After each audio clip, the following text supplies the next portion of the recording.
Oh boy, oh boy, oh boy. Hey, Lennox Smith. Man, you go ahead. What is the headliners? Let me know what's going on in Trinidad. I want to know what's going on in Trinidad at this point in time. Other than the elections, and then you could give me anything. So I and all go get a praise of what's going on in the news in Trinidad and Tobago. Lennox, a pleasant good morning to you, and all of you that missed out the observers yesterday afternoon, right after the ground report. You all will get the observers right after the ground report today. Lennox Smith, go ahead, my brother. Good morning to you, my friend. Are you hearing me loud and clear? Loud and clear. Yes, indeed. Of course, a pleasant good morning to all and sundry, East, West, North, South, Central, our friends in Tobago, and wherever you are, streaming at the World Wide Web, a pleasant good day to you. Yes, of course, we had a wonderful time last night on the corridor transformation as well, where, of course, we looked at the whole question of the imperative of the Laventil East movement, and, of course, the Laventil West. And we include, as far as the geography and the socio-economic realities or dynamics of that place is concerned, we also include, of course, for that purpose, Port-of-Spain South, essentially, of course, looking at East Port-of-Spain, which falls in that constituency.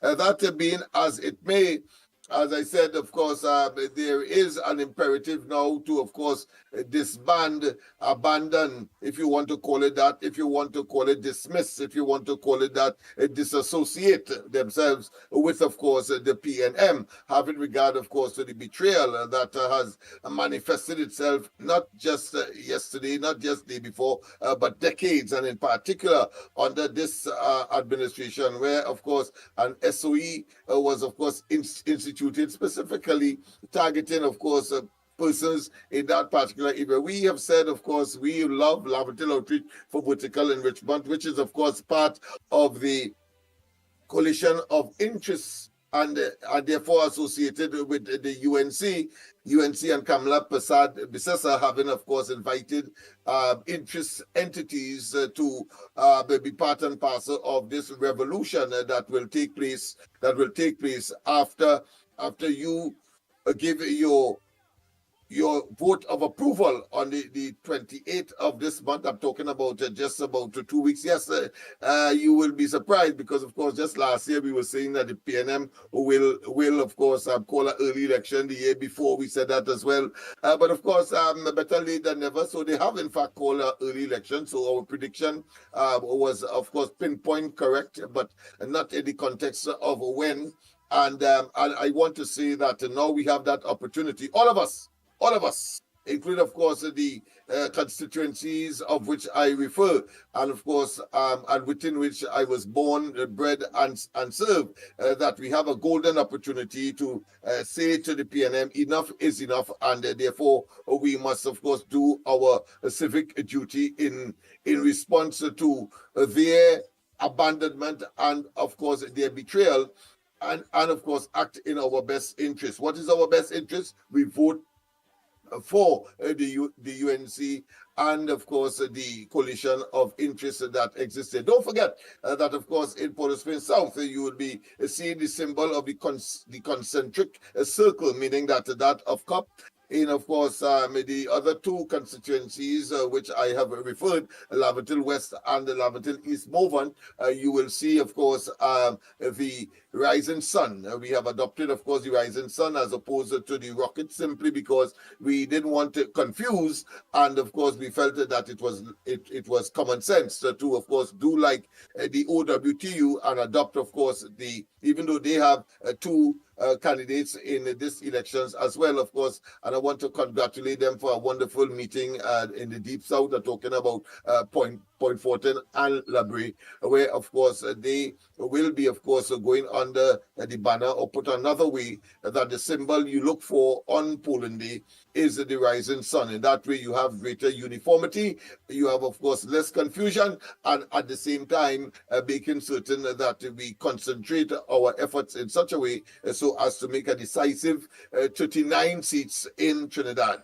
39, nothing more, nothing less, and there could be nothing more, but, of course, and I'm not considering anything less. So therefore, 39 seats for the UNC, Kamala Prasad Bisesa, headed by Kamala Prasad Bisesa, clearly, and of course the coalition of interest. I know that it is sending shivers along the mind's heart, and of course what I consider to be the alimentary canal of those who believe that we should, of course, stay in this quagmire, in this dilemma, in this putrid state of affairs of abandonment and, of course, exploitation. Yes, indeed, the 28th of this month, 2 weeks away, will be Liberation Day, will be Emancipation Day for the entire country, clearly. But, of course, I have a bias. I have and I've said that in no uncertain terms, and I've regurgitated that all of my adult life. I have a bias for Laventils. I believe that the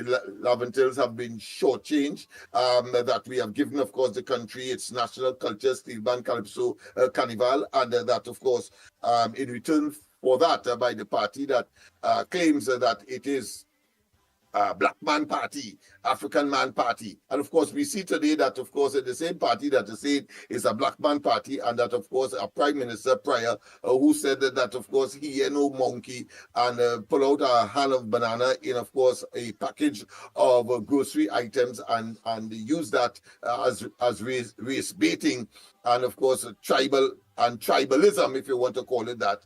But to, of course, hoodwink the population in the Deep South, 65,000 of them directly and indirectly connected to Petrotrin, and to tell them that, listen, he is one of them, and therefore vote for him, without, of course, making reference, or put another way, having, of course, done a very irretrievable act on them by firing most of them, and, of course, decimating the economic survivability of the Southwestern Peninsula. It includes, of course, Labre, Point Fortin, and all of the other communities in the southern part of the country that, of course, have depended on the oil industry, Petrotrin in particular. Brazenly and boldfacedly, we know who he is now. We know who they are now, and of course, Young is no exception to that momentum, that trend, that modus operandi, and we will not be lured. On this occasion, because here it is, Young attempting, of course, to use what I consider to be obsolete and nebulous reverse psychology by somehow saying now that the UNC are, of course, paying or associated with black people or black elements.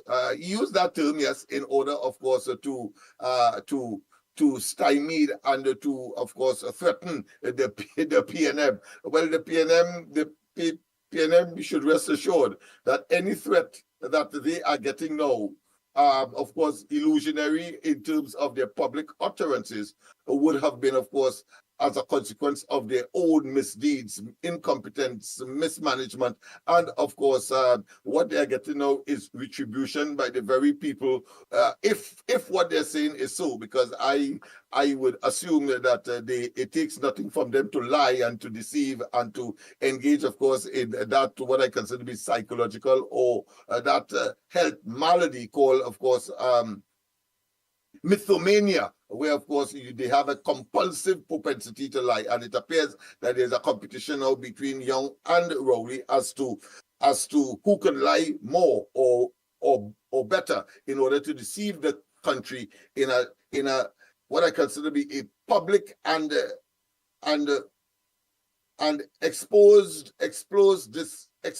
display of deception and dishonesty, frank and unadulterated dishonesty. So we are there. In terms of some of the headlines, well, the PNM's women rally behind parties, candidates. And why not? They are desperate. We have not heard of that, what I consider to be development in previous elections, where the women's arm believe that they have the need now to come out and back candidates. Why? Because they are on the ropes. They are facing a monumental and monolithic defeat by, of course, the Kamala Prasad Bisesa, the UNC, and the coalition of interest. That's the only reason why. And why, of course, suddenly Rowley came out of retirement.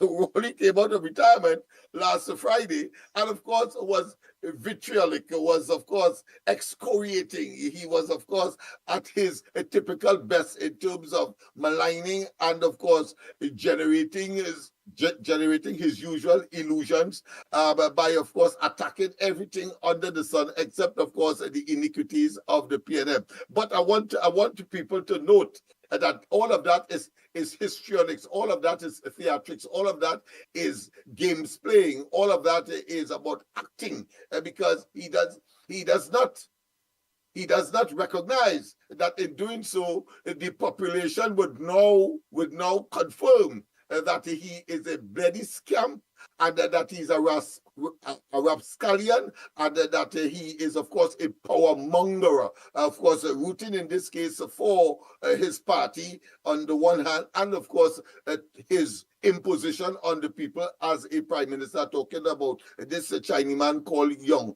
And of course, totally oblivious at that point, let me repeat, oblivious, unconscious, that it was he in his resignation speech. He said people must be kind in politics. They must be congenial. They must not have the level of animosity clearly that he would have displayed whilst, of course, a substantive prime minister and in the politics. This man is a consummate and absolute. I cannot say he's bipolar now. I cannot say that, of course, he's schizophrenic.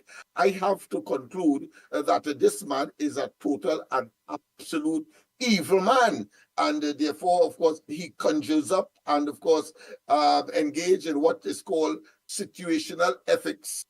Situational ethics, let me repeat.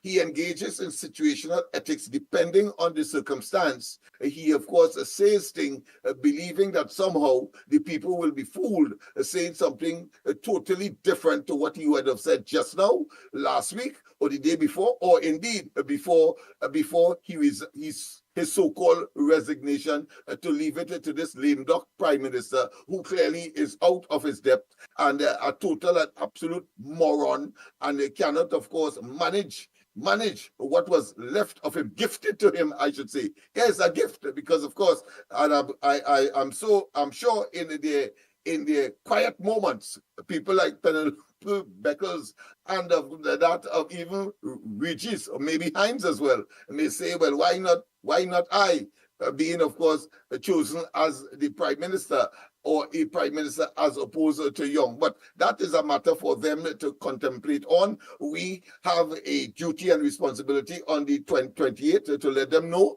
that they have come to the population has come to the zenith, the ultimate, the maximum, the terminus of their tolerance of this level of shenanigans, this level of chicanery, this level of deception, at this level of dishonesty, mismanagement, and of course, Rowley on Friday in typical fashion telling us that the pain, ache, agony, stress, and strain that he imposed between 2015 between 2015 and now. And it continues, that pain, that ache, that agony, that distress, that mismanagement, that corruption, that nepotism and cronyism was the best thing Trinidad and Tobago could have, of course, received from his government, because that's the best. Nobody else could have done it better, or put another way. But there was no other alternative but that evil. And he wants us, having justified the evil that he would have perpetrated on the people, and recognizing that, of course, Kamala Persad-Bissessar and the UNC have demonstrated between 2010 and 2015 that there was no need for that kind of what I consider to be barbaric, evil, wicked, diabolical acts that they perpetrated on the people. There was no need, and therefore he and all would have, of course, agreed that during the Kamala Persad-Bissessar UNC administration between 2010 and 2015, milk and honey was flowing. That was his words when he was confronted with the question as to whether or not people are better off under a Rowley PNM administration as opposed to Kamala Prasad Bisesa. And he said that milk and honey was flowing. And if milk and honey was flowing, you had to be a fool not to be better off during Kamala Prasad Bisesa. What tells you now? Because that is the argument now. They are on their platform saying that Kamala Prasad Bisesa, how they go pay for this and how they go pay for that. You know, Stuart Young is making promises as well, and they are not saying how Stuart Young would pay for it, but they want Kamala Prasad Bisesa to say, well, of course, as the diplomat that she is, and as the a sincere person that she has turned out to be, and a political guru, she has been, of course, whether through her or through Dave Tanku, the financial person, or the person who shadows the Minister of Finance at this time for and on behalf of the opposition, have been ruling out as to how it's going to happen. But of course, we are yet to hear how, except of course telling us that the Dragon deal that of course has gone sour and has gone under, and of course other should I say energy sector initiative to be telling us about 2027, etc. And we have had enough of that kind of what I consider to be lyrics that clearly demonstrate that these people are suffering from some kind of cognitive and of course intellectual and cerebral decline, because you cannot tell me that they are serious. It was of course Imsbert as Minister of Finance who told us at one time that they could see clearly now the rain is gone, and of course that the economy has turned around. I'm talking about 3, 4, 5 years ago, and of course certainly within the period 2015 to now, and we have seen nothing of it but pain, ache, and agony. And because of course the PSA said the writing, the present administration of the PSA said the writing that they prefer to repose their trust in Kamala Prasad Bisesa, the UNC, and of course the coalition of interests that includes of course OWTU, of course my own party, Love Lavatil Outreach for Vertical Enrichment, and of course a number of other entities, including of course Philip Alexander's PEP. They are now in some state of what I consider to be total and absolute discombobulation, meaning that they're in a state of so much confusion that, as I said, they had to bring back this poison called Rowley, this political poison called Rowley, and of course the Women's Arm having of course to now rally in favor of candidates, PNM candidates, never before unprecedented. It demonstrates that not only are they on the ropes, but they are seen, of course, a number of them ending up, of course, under investigation, both criminal and civil. So true. Oh boy, Lennox are also seeing here Lennox Smith at 39 SOE detainees free, but 15 to appear today for gang-related charges and other charges. Yes, well, I want to tell you that, of course, the SOE formally... That's what I want to know. It's finished? The SOE finished? Midnight last night. All right, man. It ended at 12 midnight last night, so there's no SOE from today. Yes, indeed, and of course, one of the report card, one of the things on the report card of the commissioner, the acting commissioner of police, Benjamin is his name. Yes, he has said that, of course, there will be some of the detainees who were detained under, of course, the SOE by way of orders of the minister. Some of them will be transferred, of course, to the usual system, whilst of course others will be released. What that means? It means that of course a plethora of legal actions will be taken by those who have been released, and of course those who are still in custody, of course, will go through the legal process until they win their cases, and then of course respond by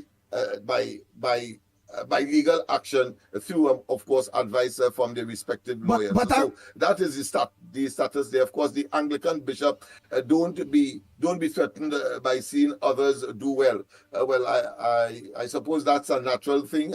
Human beings are envious of others, but he's asking people not to do so. Of course, this marks the beginning of the very holy season leading up, of course, to the crucifixion of of Christ, as the biblical story would have gone. But of course, yesterday was Palm Sunday, which of course indicates or suggests the triumphant entry on a donkey by Jesus Christ into Jerusalem. And therefore, this Holy Week will be one coming out of the Lenten season of sacrifice and renewal of one's commitment to sacred and other spiritual and religious activities. That being as it may, that is what he said. Of course, UNC Islam's PNM's crime plan as recycled, unrealistic. Well, of course, I don't need.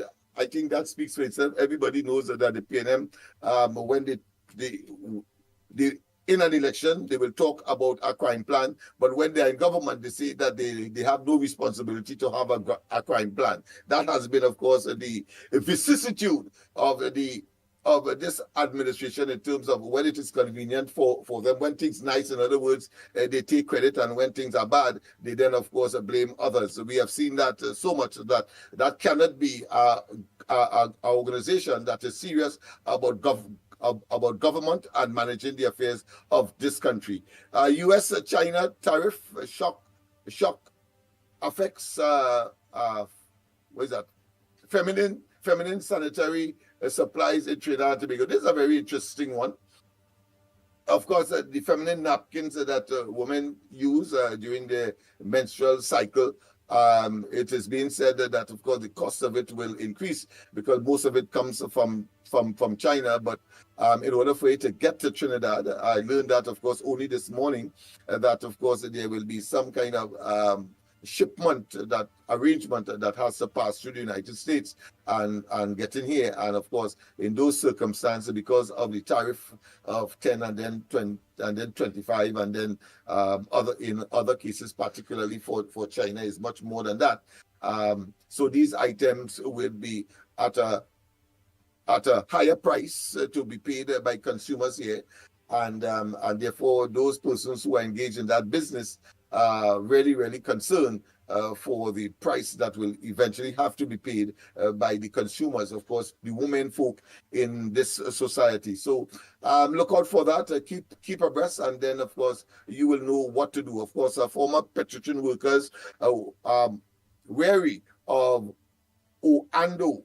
You know, I was thinking that the name of that company was Orlando, because I have a good friend whose name, a school friend, name is Orlando, but it's Oando, O-A-N-D-O. Oando is the name of the company that, of course, is the preferred company that this government, of course, outside of the procurement regulation and outside of the involvement of the procurement regulator, they have, of course, chosen Oando for the management and the resuscitation of the oil refinery at Pointe-a-Pierre.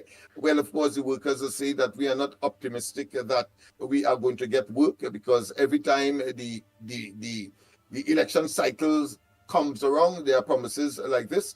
And of course, is reminiscent, as we have said on this program before, or suppose they are merely regurgitating what we have already said or no, as so many other things in this society in terms of our observation, and of course imposing not just a commitment, but a realization that what we have been saying is in fact so. The very fact that, of course, OWTU and Roger is on this team of interests is a testimony to the efficaciousness of the ground report and what we have been saying from time immemorial since before 2015. In fact, since before 2015, yes, indeed, that, of course, Kamala Prasad-Bissessa and the UNC must be sanitized, must be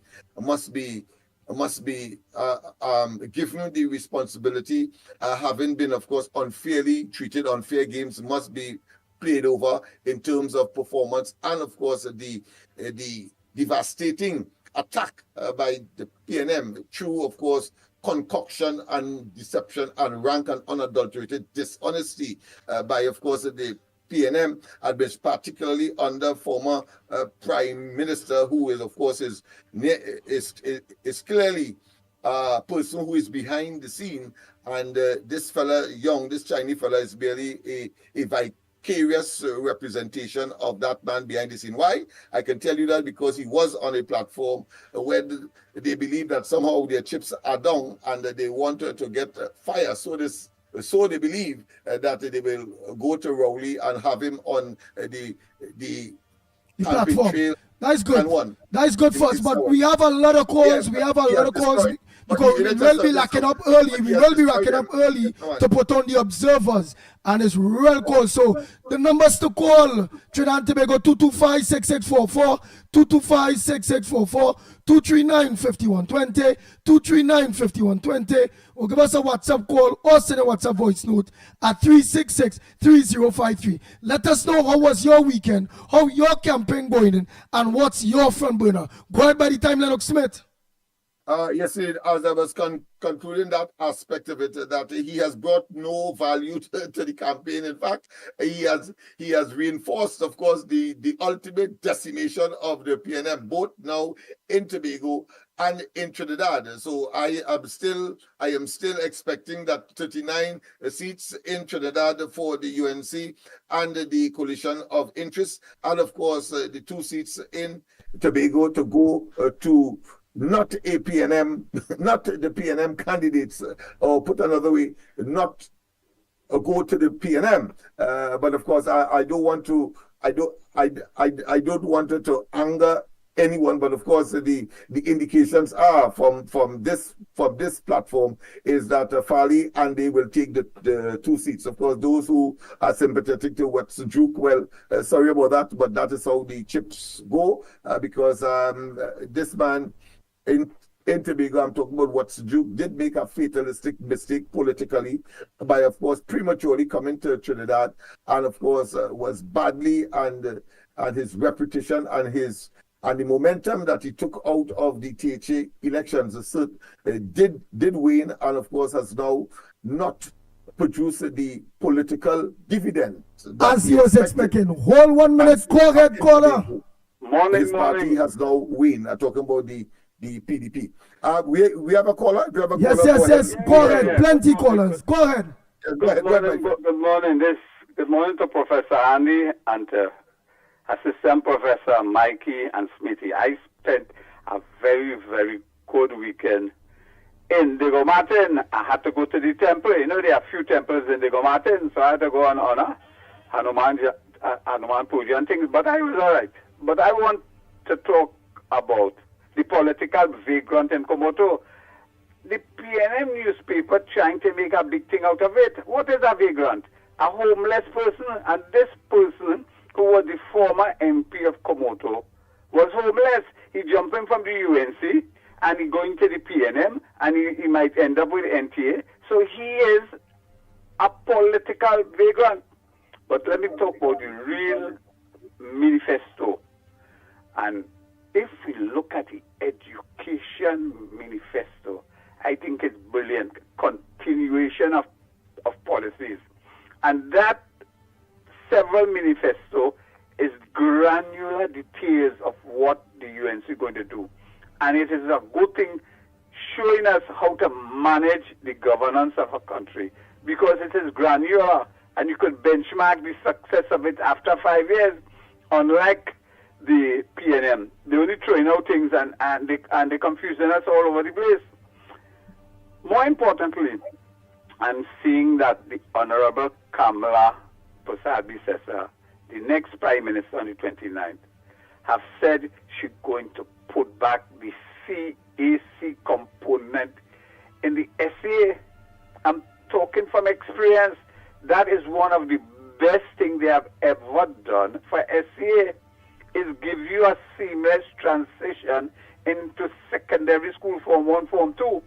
More importantly, because it was new to students, parents had to basically understand the new syllabus for primary school, and they would have bonded with their children if they really care about the children.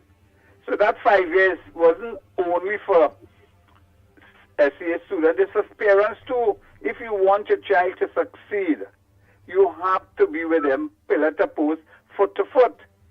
And then the other thing, she say on the 29th, computers is coming back to successful SCA.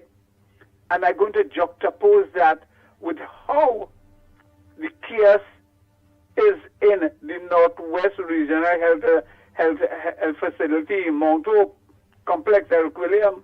If that system was in place, we wouldn't have had the chaos in Mount Hope. Now, I want the press to go and see the long lines, and what is saying causing the chaos is the digitization of the records. But the digitization of the records, if it causing chaos, is for two reasons. The people incompetent, or the management basically cannot manage the transition into the digitization. But I believe a lot of the people within the system are not on Quora with the digital device. And that we had to put that straight on Terence, the debt minister. I'll go and have a nice morning. Thank you very much. While we are waiting, calls and Smith, any comment on what it is you are saying there? Somebody calls some. Hold 1 minute, 1 minute. Go ahead, caller. Because what the hear what you're saying about that political vagrant talk. Go ahead, caller. Andy morning, Lennox morning. Andy, well, over the weekend, Saturday, we had a march, not a march, but a walk from Arangwes to St. Joseph with Devish Maharaj. And plenty youths came out. Plenty youths. Andy, my funburner is this. The PNM accusing the UNC of using the Africans, right? But the PNM not using the Indians. The PNM not using the Indians. And another thing to Andy, what it is going, the UNC opening the Africans' mind, opening the mind to what's really taking place. Thank you. Thank you. Thank you very much. Go ahead, next caller morning. Nah, boy, I ain't get you on the board. I'm so sorry. I did not get you. Yeah, I ain't get you on the board. So you want to take a line call. Yeah, Lennox, but meanwhile, I want to hear about the political vagrant talk, what that is about. Yes, well, of course, it is all part of the playbook of the PNM. Now they are playing victim. They are looking for sympathy, having, of course, utilized that kind of narrative to promote their pernicious and should I say toxic political agenda, so as to stay in government to do us evil.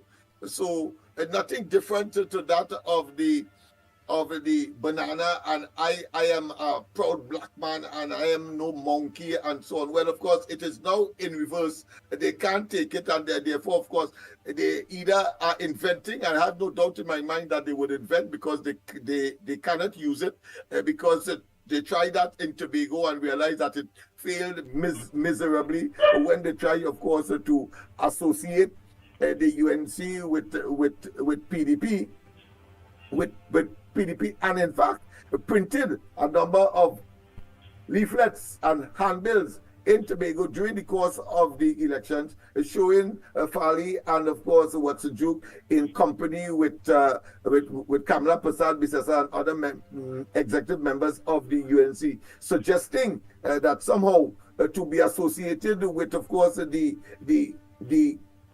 awaiting party to be in government somehow is devilish, somehow is unacceptable, and for them they use that, and then the Tobagonians rejected it all entirely. In other words, they tried to regurgitate or revive the Calcutta ship scenario, which of course gave them success in that particular campaign, on that particular occasion. Hold 1 minute there. Failed subsequently because the people realized that all of that was hogwash and a figment of their pernicious imagination, so as to only gain power and then do us evil. Go ahead, caller. Good morning, gentlemen. Calling from the Barakpur here. It was a beautiful weekend.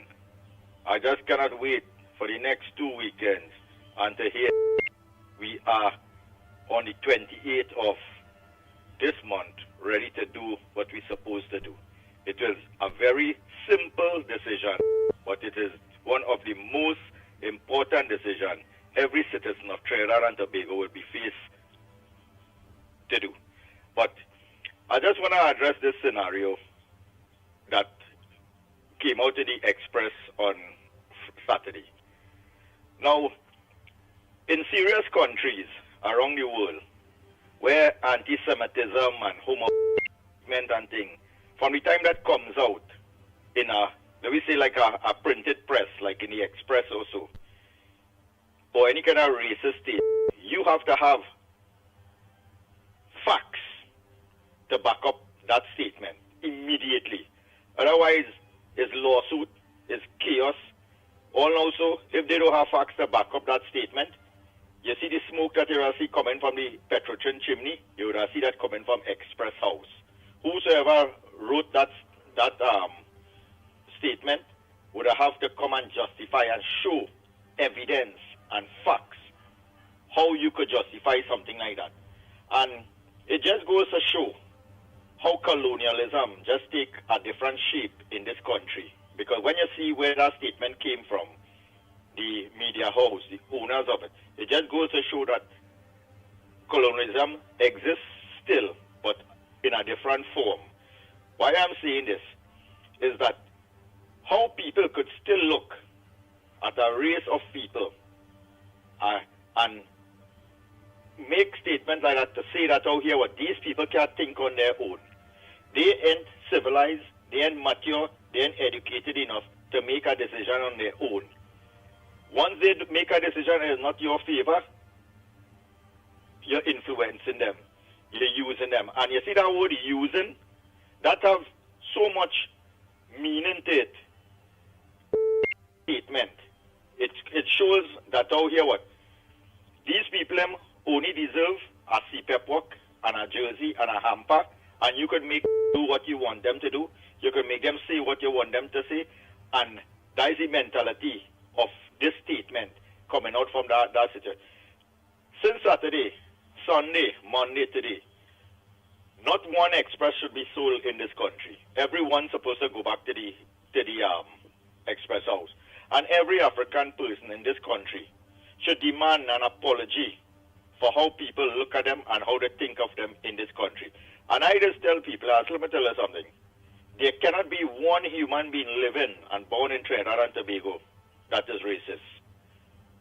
When you see a traveler and you come out and you go to Europe and all these North Carolina and all these kind of things, and you're walking in a store, a high-end store, and you see the color of the people owning the store and selling you and thing, and how they look at you and they treat you and thing, then you go realize what racism really is about. Just imagine you get up in the morning, you go out the road, you're hungry, you go to buy a doubles, you go to buy a bacon shack, racism, a racist person would not even be able to exist in Trinidad and Tobago if you have a racist thing. But you see, what is plaguing our country? You see lies that coming from that P&M organization. You see arrogance, illiteracy, division. That is what we facing in this country. It have nothing to do with racism. It have a propaganda that comes under the face of racism because we are of different ethnic group to try to divide us, oppress us, try to compare us with each other so that we would have different opinions towards each other. And then they would just come and bottom line it and say, okay, an Indian person better educated, he racist compared to the African person. But when the Indian person trying to oppress the African person and say, hey, here what, to get out of this scenario, we have to educate all that thing. They're going to use that. Like how Rowley does always use everything, banana and eating grass and all this kind of thing, to spin it as a racist statement. That is where we had to look at and be more educated.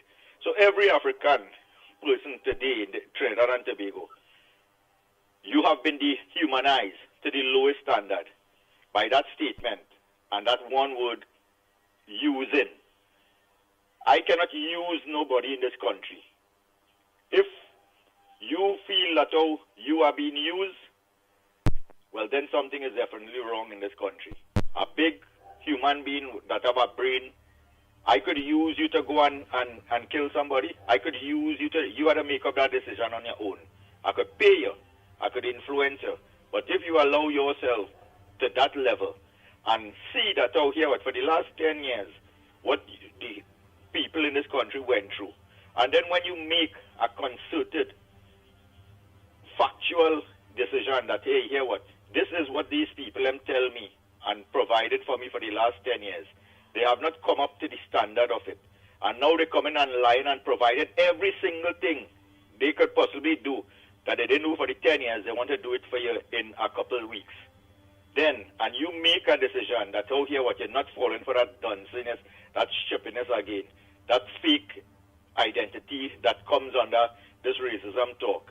And you decide to make that concerted effort that you're not accepting it, and they term you as being used in some kind of racial division, well, let me tell you something. If all they want to continue to support this dotation, all they continue supporting it. But it just goes to show where the agenda comes from, who it comes from, and the level of desperation right now that is coming out from that PNM camp right now. They will do a lot more and a lot worse than this. So we have to be very careful how we go forward for the next couple of days. Have a good morning, gentlemen. Take care. Thank you very much. You all will quicker get through with calling the landlines.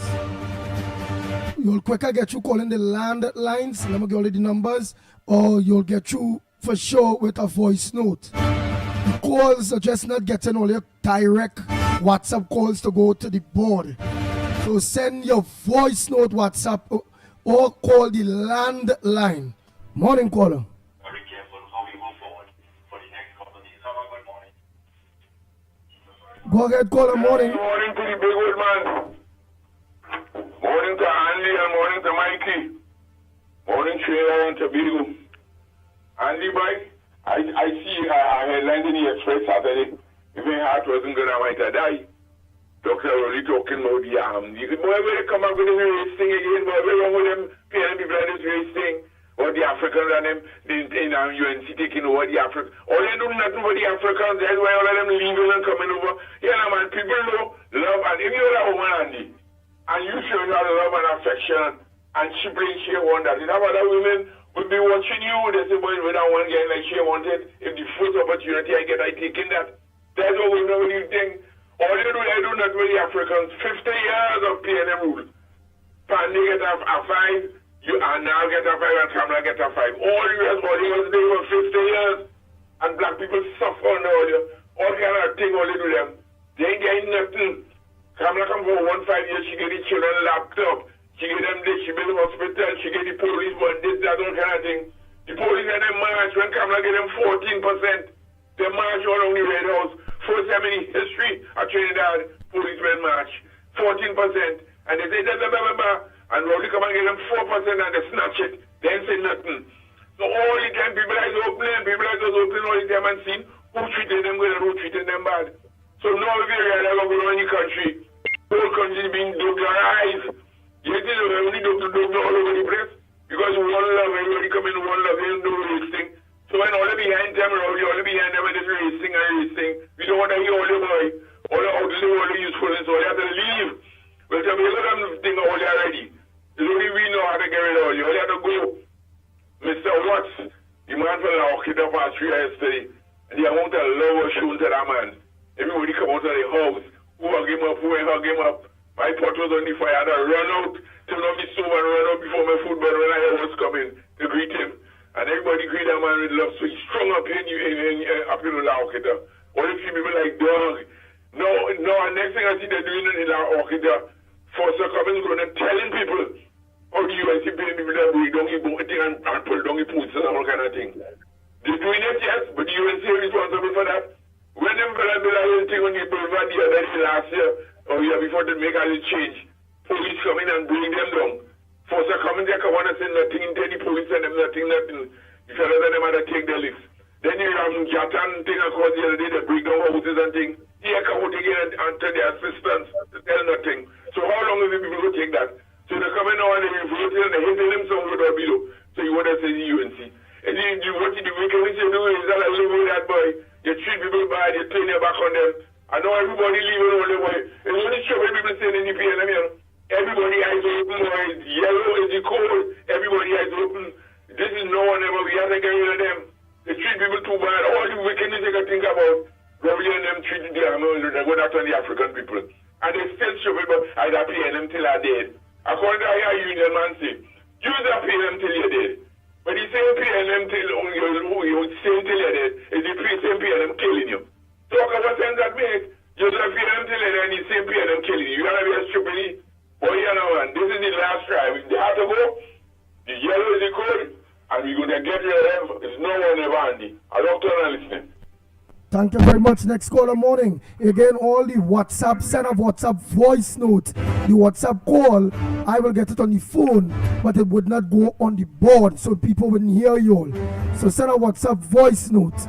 And if you could, call the landline. 225-6644, 225-6644, or 239-5120, 239-5120. Or send us a WhatsApp voice note at 366-3053, 366-3053. Go ahead, caller. Morning. Good morning, Andy. Good morning, Lennox, Mickie, newbie, and to everybody out there. La Hawkett, I totally agree with you. Let me tell you something. The days for race baiting done. We done with that. Rowley feel that he could have come with the one banana. But you know, Andy, they have nothing to campaign on. So they're going back to regurgitate everything that they 2015 and 2020, but we want to tell them this is 2025. We passed our stage already. We're not listening to all you again. Nobody is listening to all you again, right? And this race baiting all you coming with it is going to backfire on all you. Andy, I wish you could get a chance to play that tape that I sent for you from Wall Street. Wall Street did a 10-point plan, I would say plan, right? Based on how it is that PNM has used over and over again the African man and woman, right? That's the only way I can put it. How they have used them. They are at the bottom of the economic ladder. But Stuart Young, right? Mousy Young coming to talk about who using who. No, Mousy, it's all you're using them, right? They are shell nuts. Did you ever recuse yourself for any one of them? Did Faris recuse himself for any one of them to rent the building? No, it was all you're using them. All you have them going around campaigning for them. What all you're giving them? Absolutely nothing. And you see this next thing that with Sean Sobers calling Rai Rugby a vagrant. Me see nothing wrong with that. I see nothing wrong with that. What was worse, but you see what happened? PNM is trying to distract what Camille Robinson-Reggie said on the platform. That is why they pick up the vagrant issue, right? But which is worse, calling people a J or calling them a vagrant? They're trying all how they are trying. You understand, to bring something to the front, but nothing is coming. Nobody's listening to them. They realize now that what is going on. And Rowley complained that he's talking about Saddam walking and whining. Why you don't shake the PNM tree and see who walking and whining? All the new recruits that you're bringing, see if they're walking and whining too now. But you know what happened to Rowley? Saddam opened a wound. He dig it open. He take a knife and he went into it with that RDC contract. 70 million in RDC contracts. So Rowley don't know what to say now. We got to talk. You see, Andy, when the argument is lost, they get personal or they pull out the race card. Right? That is what happened with this PNM. But what 70 million RBC contract you're talking about for those who may not know? At his press conference on Friday, Saddam revealed all these contracts. It's actually RDC, the Rural Development Corporation. That is under the Ministry, I think, of Al-Rari, local government that, of course, gave contracts to alleged friends and associates at a tremendous amount of taxpayers' money. And that is what Saddam Hussein called a press conference to enunciate to project it to the population. And of course, Rowley, it attracted Rowley's wrath. Of course, he normally will engage in such a way that, of course, aggression being the best form of attack, or put another way, of course, the bullying propensity that he normally displayed. Well, he displayed that there, contrary to what he said when he was so-called resigning by saying people must be kind to each other, etc. But he has gone back to his default way, so to speak. Go ahead, yes, Ms. Lennox, he going back to his nasty ways. You understand? You could take the pig out of the mud, you could bathe them in milk, but they would still go back to the mud. You understand? Before you come and you try to defend it, although it did look like it's defensible, right? Because it's friends, and on top of it, we are hearing that he sold his car to Bix, right? Saddam exposed all of that on Friday. Yes, that's right. Yeah, you understand? So he can't come and say anything now. So he comes to attack the boy. But hear what? We're going to listen to what Saddam has to say, not you. And Andy, I want to point out something. Lennox, we're still not getting your program, eh? Lennox get on his program every night. He talks about the PNM. You come here every day to talk about the PNM. Mickie does the same thing. Woodbrook Central, Barrackpore, about it. But why it is that these people from the workers' rights platform feel that they could come on the ground report and threaten me? You tell me that, Andy. And telling me this Rakash Mahabir, Renus talk to you already, they're still talking to you, wherever you get, you look for it. What nonsense is that, Andy? And what's hurting them was, because I went out there with all the Wednesday, but I want to ask you something. We going out Wednesday again? Because I'm going right back out to tell you. And who don't like when I am speaking about the PNM? One thing nobody can come and say, Andy, that I come here and lie. Everything that I say, I have proof to back it up. You hear? And it is out there in the public domain. I don't talk nonsense like PNMites. Who want to threaten me or go right ahead. Andy, yesterday, one thing I admire with Wall Street yesterday, he had to put new era in her place, or I don't know if it's a hermaphrodite or what, right? He made the person apologize to me. They thought that they could go on Wall Street chat and spew such a nastiness, and he made the person apologize to me, and he told them, if you don't do it, you will be removed from this chat permanently. That is the way I admire with him yesterday. Don't come, you raising issues. All you're lying about the UNC. We are not lying about the PNM. Everything that we have raised, Andy, has happened over the last 10 years. The men were left in the pipe to die. 22 babies were killed in NICU because of carelessness, when they could have used the children's hospital to treat those babies. Right? We saw where Stuart Young locked out our citizens for years, almost 2 years. People were living like vagrants away. And all this thing that we are seeing, and all they coming to want to threaten me because I told what the PNM doing. But all they could do what all they wanted, don't bother me. As long as I have life in me, I am going to raise all the issues that the PNM do to this country for the last 10 years, and have no shame now, Andy, to come to ask people for a vote. As though, there are new wine in new bottles. But no, they are not. They are corrupted, tainted wine, especially that Stuart Young. Andy, thanks so much for listening to me. You take care and you have a good morning. Later. Thank you very much. Lennox Major was saying something. Oh, you did say it on that. Go ahead, next caller. Morning. Yes, I just make my comments. Go ahead, caller. Where are you calling from, and what's your contribution on the Gong Report this morning? A very, very good morning to you, Andy, and the other guys. I'm calling from Kearney, and I want to keep my contribution very simple and short.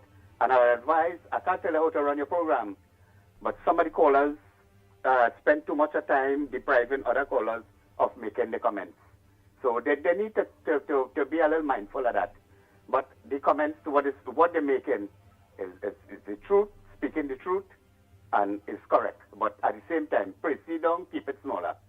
My simple comment is, who is to say that Foster Cummins and the lot didn't destroy their own billboard to get sympathy. All the best. Have a great morning. Wow. No, and that's a valid point, Andy, because of course we saw it. We saw it with the PNM already.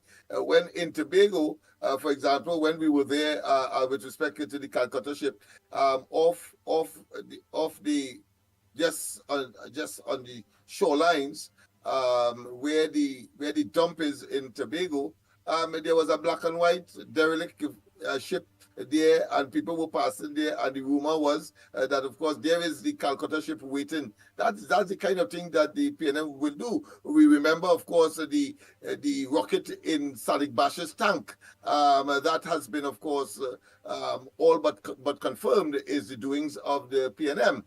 So we know that they're capable of doing that. And of course, I think the most classic is when they destroyed the NAR administration under, of course, then they couldn't play the race card because Robinson was an African like themselves. So what they did, they invented, of course, the so-called dragon on the Red House and contributed, of course, to the demise of the NAR. So knowing all of that, and we, of course, being conscious of all of that, we just have to share it with the population, and the population will know that that is stereotypical of the PNM. They invent and they create, of course, the things to disturb the population so as to make themselves look good so that they can get into office believing that somehow the population love them, and therefore they begin, of course, their nasty and, of course, what I consider to be destructive agenda for personal and let's say unmerited access to fame, power, and of course rubbing shoulders with the shakers and movers in the society. That is the sum total of the PNM as far as their politics is concerned. Some say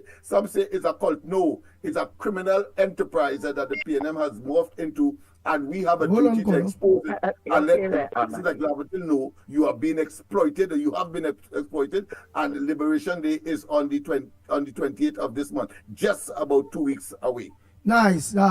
Again, to you all who actually call in the 3663053, send a voice note, because your contribution would not come on air in order for everyone to hear your contribution. So if you have a little money on your phone, call the landline 225-6644, 225-6644, or 239-5120. 239-5120. Well, only WhatsApp it is what is we getting through it. So 366-3053, WhatsApp call only. Mr. Tunapuna, call the landline. You would not get through here. Go ahead, caller. Hi, good morning, gentlemen. Lennox, you are so right. The PNM coming up with the same long time skit. But the PNM not seeming to understand is that we were all here, you understand? With the exception of the slaves and the dancers living in the moon, and they still saying PNM. We were all here. We saw for ourselves what PNM has done to Trinidad and Tobago and the people of Trinidad and Tobago. This ain't no make-up thing. This ain't no rickety story. It is the truth, and nothing but the truth. All you rewind, and think every day what this PNM who coming to beg people to vote for them now. Remember all what they did to the people when they were in power. They had no love, as Camilla have love for the people. They have no respect for the people. You understand? They treat all of we like this and figure we deserve nothing. All of them was high and mighty and pompous. And now they take off the high heel shoe and they take off the jacket and tie and they coming on the ground and telling the fools all of we is one family. You understand? All you realize they're using all you. The power coming out of the hand, it's just the 28th, it will vanish. You understand? And they're using the same people, the same PNM till they're dead, to make sure they vote for them so that they can get back their work, so they can continue to destroy this nation. But anybody who have a brain in the head, anybody who have love for themselves, love for their family, and love for the country would never, ever, ever put X nowhere near the bodies, and all of them who is the bodies, the A and B team. You understand? So people, all you know the truth. Nobody don't want to tell all you know. You understand? But we have to keep talking the same thing over and over to remind the people of what PLM has done to this country for the past. Hello? Yeah, to remind people, go ahead. Oh, yes. I saw Rowley. He stopped hiding. He jumped out like the jammer that he is, like the bully that he is. He jumped out in the crazy. You understand? As if he want to come and bully people and control people and lie to people. Hey, Rowley, we know about all of that. All what you're saying, we know. The one election, you're fighting the people, Calcutta ship. The next one, you tell them, wasting about banana. Now you see this 28, we're dealing with the facts, the truth, the whole truth, and nothing but the truth. So now what he's saying? He's saying that the UNC using African. You but it's Jenna. What are those to Andy? Who the hell that has been talking to? Or you come up and tell everybody everybody inform everybody. And you know what that means? This man stand up with a straight face. And what he's trying to do is to critical panic the nation. He's telling public servants, this man something wrong with him. Telling public servants, if Camilla do all that she says she's going to do, or you're going to lose all your work. The same stubbornness that he talked before. Or you're going to lose all your work. And you know what this man said? Yeah, man. Yes, we are hearing you loud and clear, Mr. Roadbrook. Go ahead. I'm hearing something in the background there. Yes, he said, you know something? He was reliably informed that if the UNC win the election and Camilla said do what she says she's going to do, they are going to send home public servants. And you know what this dangerous man stood up there and said? And the first set of public servants that will be going home would be the ones from, I think he said, I don't know if he said African, I want to be sure. He said it would be I think he said that. He said it would be the ones from the PNM supporters from the East-West corridor. All you will be the first set of people who will be going home. So when you come as whatever you is and stand up and lie to the population, what kind of a man you are? If you're a man. But I thought he retired. With going in the sunset with his family. How man is he on a platform talking? Let me tell you now, Andy. But more than that, Andy, when the man was going, he gave advice, good advice, Don't create enemies. Politics could be civil, and that, of course, you have to make sure that you take care of your fellow man and have their sensitivity, concern at the uppermost in your mind. That is what he said, similar to what he's told when in the 6-6 situation in Tobago. He also told them that there. But now we have lived to see that the PNM so desperate, Young so out of his wit and out of his depth that he had to bring back this, of course, has been this spent, I can't even say force, but this spent evil, and bring it back on the platform, only to reinforce to the national population that the man is not what he is projecting to be, and he has a situational ethics quagmire. And so Laverton and these places must understand that they have been used, they have been abused, and that therefore the time has come to eject this despicable scenario from our consciousness and our society and community. Go ahead, Miss Roadbrook, Mammy Roadbrook, go ahead. Yes, and I'm saying, guys, fun. Yes, but you see what happened to Rowley. You could train people and you could try and because let me tell you, he said the other night, he put the best man to run the party. Yeah? So what about all of them who was there before? They take that, you understand? But what happened to Rowley? He trained Stuart Young, but what he didn't know, he didn't train him to be a black jamet. You understand? He couldn't take that training, so you must find Stuart Young ain't lying enough.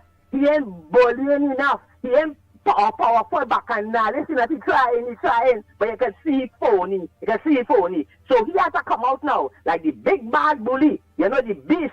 You understand? The jamet of the PNM to come to see if he can terrorize the population. But Rowley, we passed that stage. People looking to live better. People looking for a better country. People looking for a better life. And that advertisement all you make with the blah, blah, blah, blah, blah. We passed that stage. People looking up The police stand is, we looking up the bodies there on the ground in the dirt. We looking up at the stand. We want to rise, you understand? We want to live better. Rowley, people live bad under you. People suffer. They have no water. They have no money. They lose their work. Their family lose their life. People can't even drive the car because they have no gas.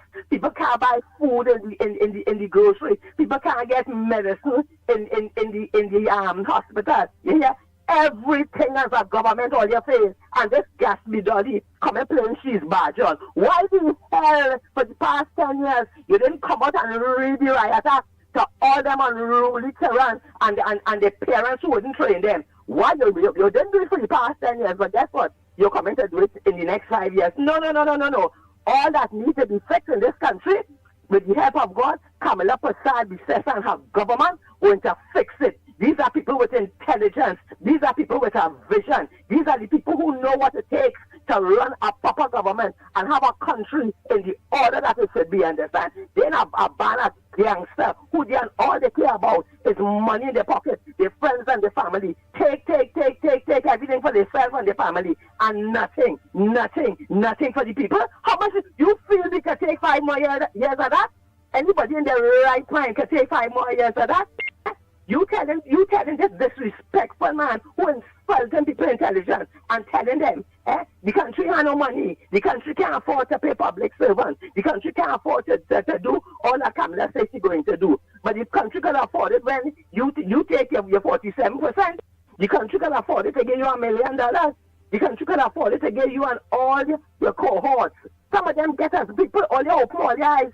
Some of the same man who's saying the country cannot afford to do what Kamala Prasad says she's going to do. This is the same man that gave the people in the government in the upper level. They get increased as much as 15,000 more a month on their salary. Some of them get 5,000 more. Some of them get 10,000 more increase in their salary. And the man on the ground, you don't want to get here a little 3,000 more? What the hell are you thinking is only people going to be streaming forever? Where people decide. Or you're voting for UNC, or you're voting for the coalition, or you're voting for all your own best interests. Change all your mindset, or you're voting for a better life for all you, or you're voting for a better country. Imagine in a state of emergency, you want to tell me it was a success and 100 and how much? 60 or 126 people get killed? All you want that to continue? We have to get the opportunity. And I know we already see the performance of Kamala Prasad and her government from 2010 to 2015. And the woman is going to do what she says she's going to do. All of us have to be the wind beneath her wing, and we are going to fix this country, you understand? So when Rowley and them coming up with their lies to panic the population, but they're going to lose their work. If Kamala do what she had to do, she going to have to go to the IMF. If she do say what she going to do, she going to have to go to devalue the dollar. Lie. You understand? Because all you done still, all they didn't know what to do to make the economy of this country rise and to make people live better in this country. All they feel Kamala is a dance. Well, let me tell you, so she hold, or they say blah, blah, blah, blah, blah, or they can say what the hell she wants. Not one all in the PNM. Put all your foot in Shishu. Yeah? That woman is truthful. She has genuine, and you don't find people who in position having love and caring about the man and the ground, You don't find that. Because once you see them get position, they go on in the BMW, they brand name shoe and the brand name thing, and they don't care a damn about the man and the ground. But all you believe it or not, but all you should know by now, Kamala is no mocking pretender. She's for real. She's a mother. She's a grandmother. She's a human being with a heart who is going to do what she has to do. What she said she's going to do. And if all you, who have the bright, intelligent, ambitious ones out there, but if all you, who is PNM, tell all you dead, want to continue being PNM slave, being PNM doormat, being PNM dogs, that is all you. But let me tell all you this, the majority of we, get it straight, the majority of we going to put we X by the UNC and the coalition of interest, the PEP, the COP, and Lennox and the union, they under the banner of the Rising Sun. We're going to put our X there, and it's going to be so much X by them thing, that they wouldn't want to Congress. But people, Let us go. Then Deliverance Day, Victory Day, Blessings Day. This is Holy Week. You understand? Let us pray. Let us pray for divine intervention. And let me tell you now, before they even count it, UNC is and the coalition, we are going to be victorious. And let me tell you this, in case all you didn't get it, Rowdy, lie, and bully as much as you want. And Gatsby Dolly, and who is there? All of them come up with zest. Camille Robinson, Regis, all come up with as much zest all you want. Y'all lied to the people for 10 years. Y'all took care of all yourself, all your family, and all your interest on all your 1% for 10 years. Y'all gave the people nothing. Y'all did nothing for the people. All y'all did was lie, insult the people, embarrass the people, take everything from the people, make life hard for the people, make people lose their loved ones. All you did not work. Y'all got a work that all you did not do. And now it's time for appraisal, and all you're getting zero. It's time to go. You understand? When UNC win, we win, and everybody in this country looking forward to the day where we could look better. The sun is going to shine again, my people. All them, make it happen. Make it happen. Come out and vote in all your hundreds of thousands. Come out and vote. We can't only talk. We must vote. Vote for the United National Congress and the coalition of interest, and let you get together and work and fix this country. Blessings, fellas. Woodbrook, once again, of course, go to the top of the class. Marvelous assessment, and of course, information that certainly will make anybody do the right thing. 2 weeks from now, we're talking about, of course, on the 28th of this month. Everybody must vote. The victory must be two win and too big to steal the election. Go ahead, caller. Good morning, Ground Report. To the put here, fellas. Andy, Lennox, Mickie, and the listening public of the Giles family Ground Report. I have breaking news for all you. And this is no if or no but. I could swear to Almighty God. Not giving order here today. I met someone who indicated to someone who informed me that they were paid $500 to destroy their own billboard of Foster Cummings and them. This was only released to me this week. The person informed my cousin, the guys and them, one of the guys, who was doing some work for my cousin next door to me. We were chatting what it was. And he told me, he said the guy who is doing the work for him informed him that they were paid $500 to destroy their own billboard. This is no joke, Andy. And my cousin who gave me that information, no comic book kind of person. Is a person really truthful and somebody who I could rely on and believe the information he gave me. Because the guy was there, right there. I saw him. They're just looking for sympathy. The PNM has created the condition to look for sympathy. We have seen Dr. Rowley calling on himself, saying somebody wanted to assassinate him in 2015. So we know their modus operandi. So, but well said, and of course that kind of information is important for the electorate who may be in doubt. Now you see, Lennox, why is it saying PNM is looking for sympathy? Because I'll tell you why I'm saying this. Similarly with the gas and with the dragon gas, short young, and they keep pushing it to America, that this is so important for the government that, it will serve the CARICOM region. And this is why he's placing the emphasis so that they feel, okay, it's a wider thing than just Trinidad and the CARICOM region, and them is to benefit from it and whatnot.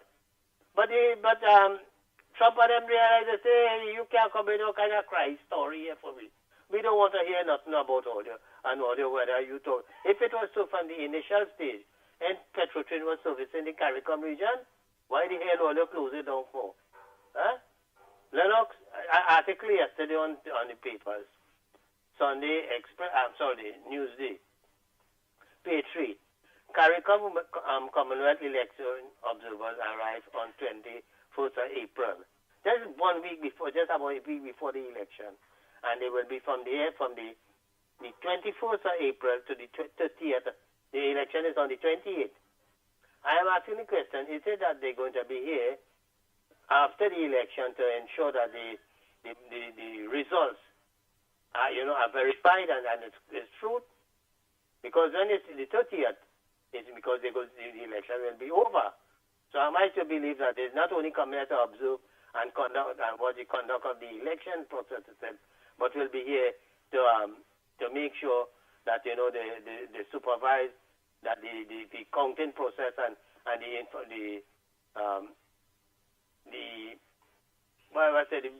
the tallying of the votes and what other thing, they will be here to ensure that happens. Because right now I am very fearful that these people would not come here.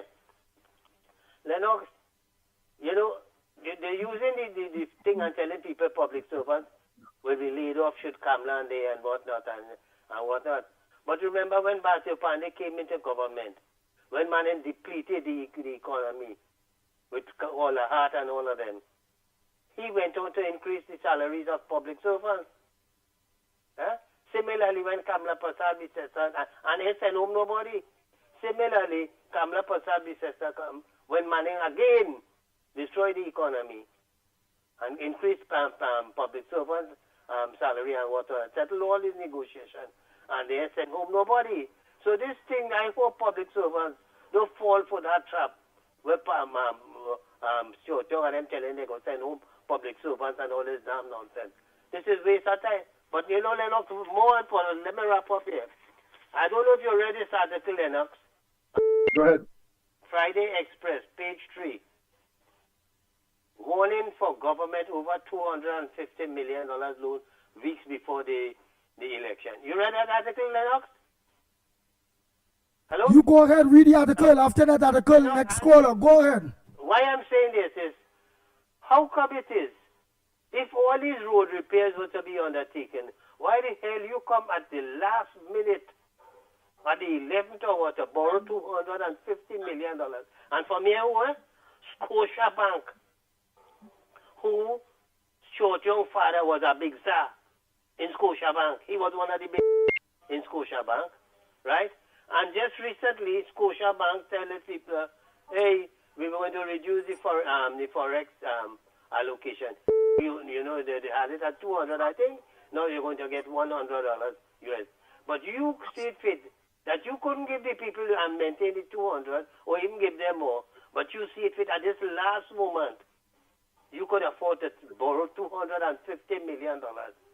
So when there was allocation for that on your budget, and all that should have been done during all the years that you've been there. But I am saying this, that money, not for no road repairs. Rohan Sin and all them fellas cut up the money. That money is, what they've taken a loan for? That is to bribe people to give out money to come and vote for this election. That is what it is about. Because you can't tell me all those roads that you were talking about you want to repair and whatnot.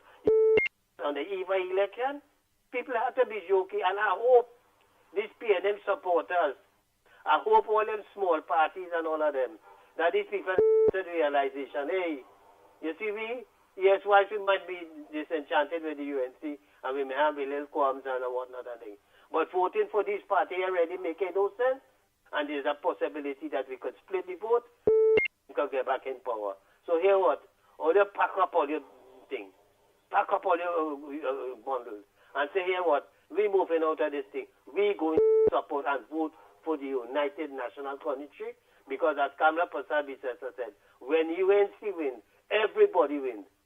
And I am saying that this situation right now, it warrants a complete change of government, because we have some investigation to do. People have to make jail. Short young, you with this money with your family and your brother and thing.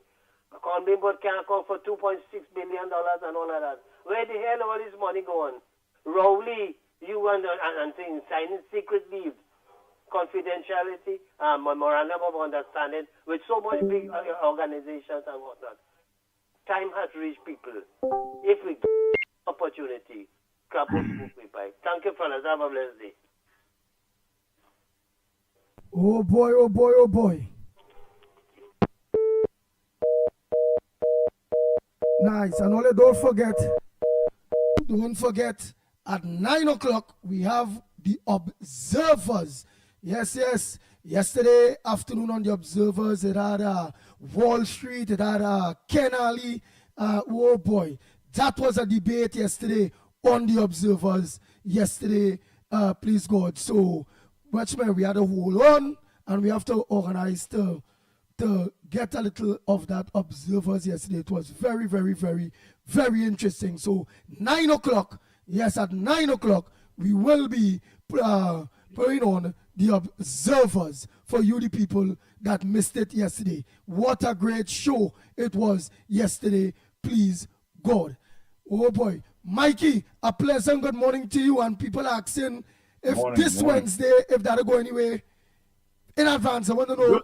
Let me. Good morning to you, my brother Andy Pitbull Williams. Good morning to Lennox Smith, political leader of Love. No, it is confirmed for next Wednesday, because we told that the different campaign groups were not able to, put everything together, so they are aiming for next Wednesday. However, we do have some people that have contacted us, maybe for Thursday or as well next week, Tuesday. So I do believe coming down here to the last stretch, it is going to be hectic, and we're going to have a lot of things happening. So just hold on. We got the word from the camp in Lopino, that's Aruca Lopino, for next Wednesday. And as well, we're talking the camps in La Joqueta, Talparo, and Trincity Maloney, and even Arima. So it's going to be tight, but we are going to be out there. I can tell you that much. So that's what's happening, folks. Oh. Well, all right. Other than that, a pleasant good morning to you. What's going on in the elections at this point in time when it coming to you and you're observing out there? Well, for sure, Andy, we spoke about this yesterday on The Observer, and a lot of people have been having this conversation. What's taking place as far as the PNM campaign is really a sense of desperation. We're seeing them throw everything, including the kitchen sink, making some remarks and trying to lay out some narratives. Remember, this is a campaign that started off with all in, then it became a new chapter, then the theme went to red and responsible. So we don't know if it's Planned Parenthood, we don't know what the message is, and it's been like that for almost the 10 years that they have been there. What is clear, however, that our candidates are getting a wonderful embrace, great reception, and that the people are more than ready to make sure that Kamla Prasad-Visesa and the UNC and the coalition of interest forms the next government on April 20th. That is clear. We don't have time with who have to change up the strategy for the campaign and bring a bully on the platform and talk all this utter rubbish. That's not our business. Our business is to stay laser focused. Our business is to ensure that this country has a future, and that, of course, is for our children and our children's children, and to make sure, most importantly, that we restore good governance to our blessed Twin Island Republic. That's our business. And that is the business that we are going to stand on, and we've been standing on ever since they've come into office and have failed the people of Trinidad and Tobago. So that's our focus there, and the people are definitely talking. They're saying they're going to places, and people are saying, hey, but I want to say this morning, to some people, don't try to be complex. All right? I ain't seen my candidate yet. Hey, it are people who've been there for almost 10 years, and you ain't seen nothing that they've done. They haven't helped to elevate your life. They didn't make the community better. All you need to know is that whether you have UNC in your constituency, PEP, or Congress of the People. That's all you need to know. That's all. Who you ain't see, go to the polls. You just don't want to see it, you want to live it, because you want to live better. So don't worry about all these petty things.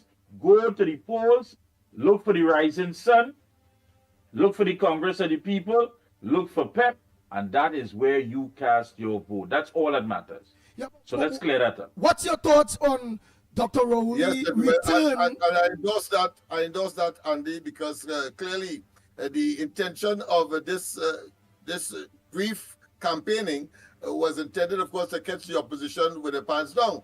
Clearly, that has failed. But even the PNM candidates cannot be seen in their respective constituency for which they have been nominated to contest.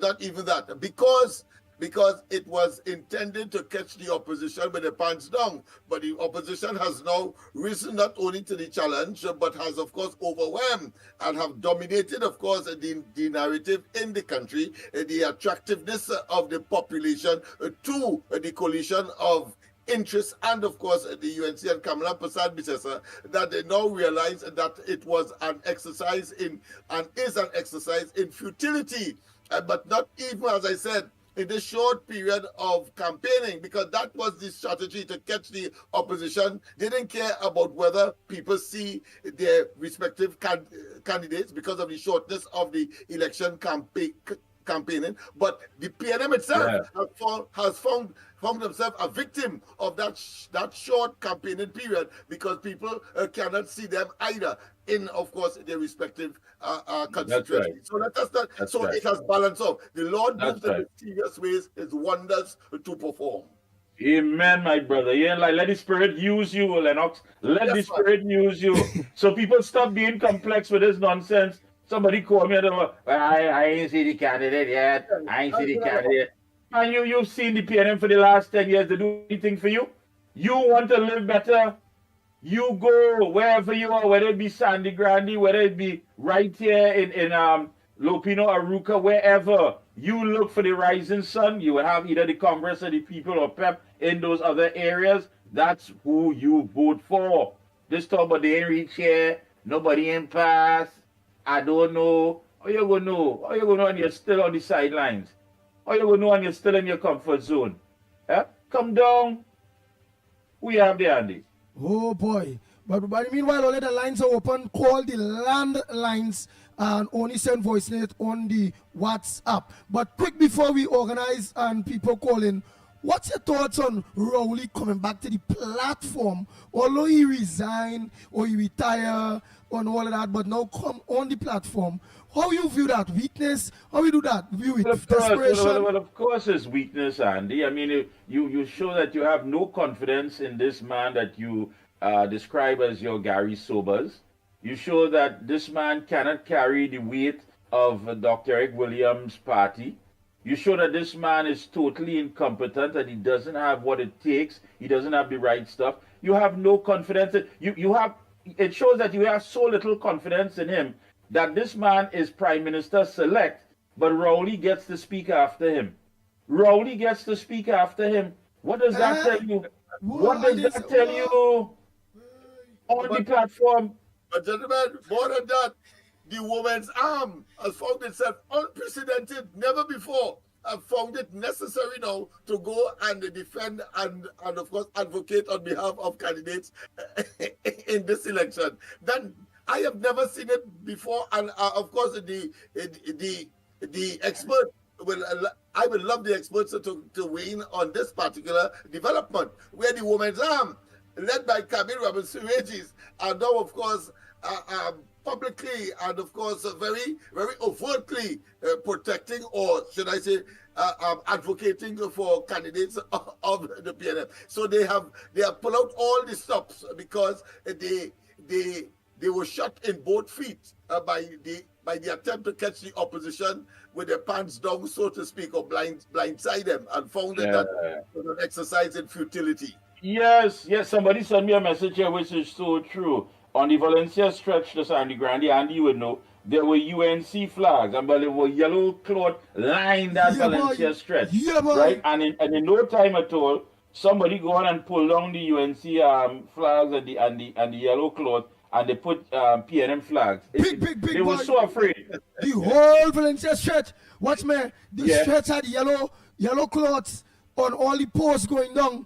Boy, when I was leaving day before yesterday, you see a truck just chucking in PNM flags and pulling out the yellow. They're having some kind of meeting on that side, so they don't want to appear to be a UNC dominated, of course, situation. But more than that, I remember calling him Clyde shop at the corner of Nelson and Queen Street. I see a yellow flag on his establishment, on his building. That was a man who, of course, just over the road where the housing development is, they had big flags of UNC and so on. No, I'm not seeing any there, but I'm seeing it on his shop now. That to me is the kind of exemplification or the symbolism of the transformation and the people recognizing that the PNM is totally and absolutely toxic for everybody in this country. Nice. Oh boy. So all of the lines are open. If your calls in coming, I'll play the voice notes by the meanwhile. And for those of you that missed the observers yesterday afternoon, you're all going to get it right here at 9 o'clock. What a great program yesterday afternoon with Wall Street, Ken Ali, and many more. So stay locked on at 9 o'clock. You're going to get the observers right here. The lines are open. Go ahead, caller. Good morning, Sharon. Pitbull, Mikey, and Lennox are working hard. God bless all you to save this country and to save we elderly. I want to say one thing. If these people are afraid to do wrong things and they in Parliament and Rowley, and he said afraid to do wrong things to the people of this country, and carry down this country, and this country going down today, they go afraid they get rid of PNM, get rid of this country. They go afraid to get rid of a billboard that is them one for UNC to carry burn. They weren't afraid to do that. Yeah. And Rowley say he gone and he going with his family. But Rowley is back somewhere to come to lie and mama die people. And them, the Chinese man called people patron and termite, and the patron and termite are behind them.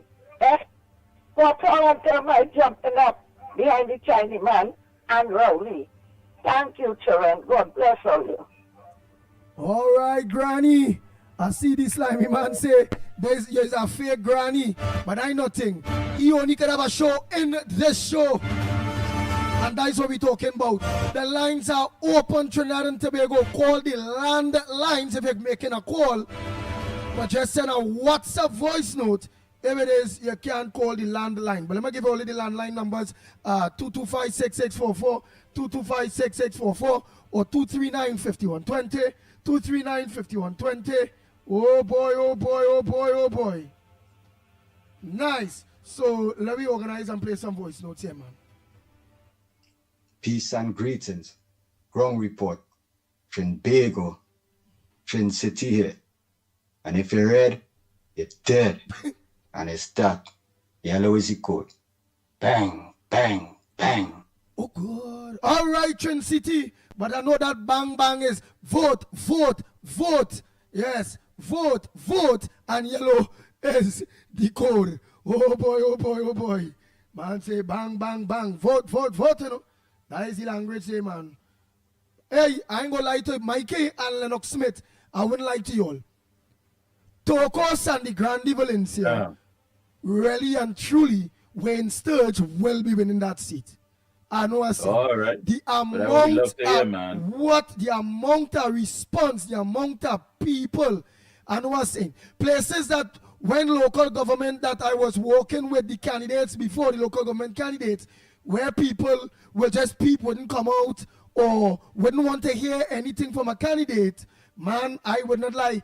As soon as we think people actually coming out their homes, in front their doors or in front the gate and waiting to hear our UNC candidate turn your door, Mr. Wayne Sturge. Watch me. Grandy will be a contributor to the next UNC government. Grandy 39 in Trinidad. 39. Grandy will. Last night on the course, we went yesterday evening. We end up on that course there, and boy, oh boy, from Comana, all San Souci, all we did the only place we didn't reach as far as Matlot, but right before Matlot, Grand River.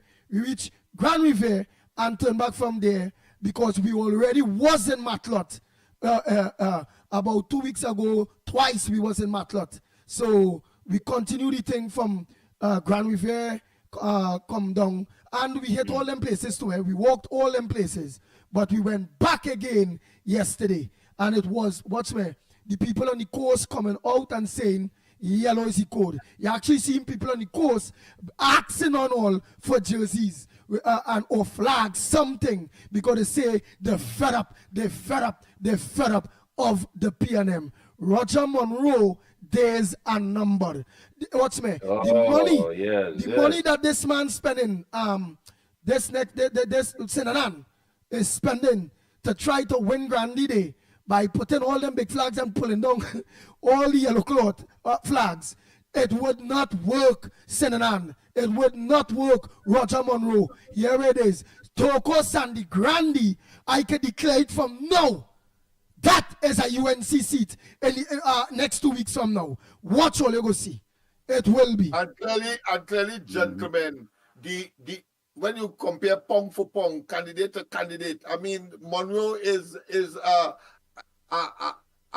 body of flies in the ointment of the progress and development of Toko Sandy Gandhi. It's chalk and cheese, and therefore the quality, apart from, of course, the sincerity of the institution to which, of course, the candidate is attached. I'm talking about the UNC that has been, and Kamala Prasad-Bissasa's leader has been sanitized in such a way that everybody knows that she's a lover of people. She was always sincere about what she's doing, and that Rowley and they are totally and absolutely conmen criminals and of course, extremely dishonest, and therefore chalk and cheese. And in such a case, then you have to gravitate one way, the UNC and Kamala Prasad-Bissasa, with, of course, the coalition of interests. Come the 28th of this month, just about 2 weeks ago, people, just 2 weeks away, we have, of course, before that is declared as D-Day for salvation and of course, I have to say, Andy, that's a great report, man. Coming from the ground, you've been there. I mean, I can even see that in some of the pictures, Mr. Sturge has lost weight. I mean, he has been moving. He has been up and down from day one. The minute he got the green light as the candidate, he has not stopped. And I want to say hats off to you and the entire support team that's there. I always make mention of those people on the platform who are always there, full of enthusiasm, full of energy, and stay focused and say, listen, this is where we're walking. We are set. They are always making sure that everything is right. These are the people behind the scenes that are there helping our winning candidates, and they deserve that kind of acknowledgement. So hats off to all of the planners and people who are laying out the strategy. Great job. Great job indeed. This is what it's all about, because when the UNC wins, everybody wins. We have the Andy. Go ahead, caller. Morning. A pleasant good morning, Andy and Brown. Mr. Lennox, Mickie K, Director of the Family Workers Platform and all on the live stream. Great job, Mickie K, on Saturday, you and Alan Roberts at our political meeting in Mayaro. Reporting here from the ground on Saturday, we had great support from the trade unions for Mr. Philip Watts, La Hocketa. Next, I have been hearing a lot of rhetoric from the other side. After almost 10 years, this man is now coming our faces to tell us that $500 could only buy $200. They are so out of touch with reality. Next meeting I'm hearing, they are coming for us with lassos. Coming with lassos for all of us. What utter rubbish. Lady, you should be telling us about your track record for the past almost 10 years. Good leadership is not about lassoing others under control. Let me repeat that again. Good leadership is not about lassoing others under control. It's about listening, lifting, and leading with love for country. Let us reject this kind of politics and ridicule. Let us choose a new kind of leadership, one that puts people first, speak with purpose, and lead with heart. And that kind of leadership will only come from Mrs. Kamla Persad-Bissessar, SCMP, and the Coalition of Interest. Moving on. Tonight, our Monday night meeting will be held in Saparia Boop Singh Park, Dookie Street, Penal. Time 7 p.m. Our featured speaker will be Mrs. Kamla Persad-Bissessar. Please come out and support, because when the UNC wins, everybody wins. Have a blessed day, gentlemen. Thank you so much, ma'am. Thank you so much, and so true, so true. So tonight's meeting is a big meeting. So all roads, of course, is heading to Boop Singh Park, Dookie Street, Penal. That's tonight, folks, at 7 p.m. And a feature addressed by Kamla Persad-Bissessar, SCMP. So you have to be there in your numbers. Come out. The boss is in her hometown. So you need to come out. Who's on the outside? Oh boy, oh boy, oh boy. Nice. So let me get a little voice note here. Let me play a little voice note. Oh boy, let's hear what people have to say, man. I know this too.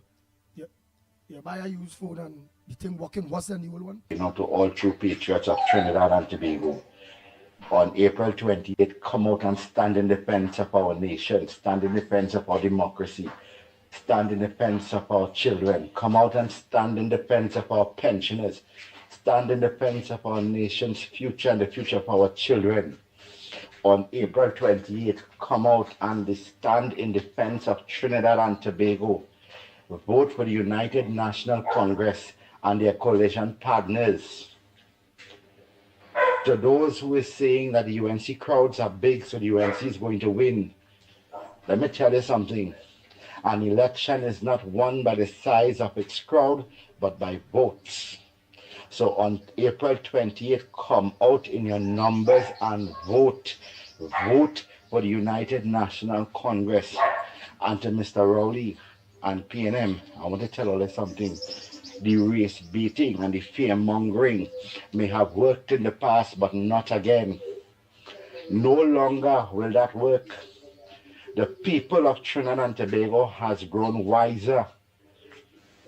So on April 28th, we are going to vote them out. Thank you so much. Oh boy, oh boy, oh boy, oh boy.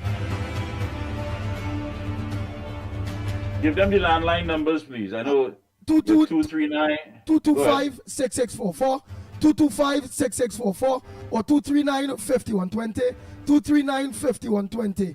Only send a WhatsApp voice note.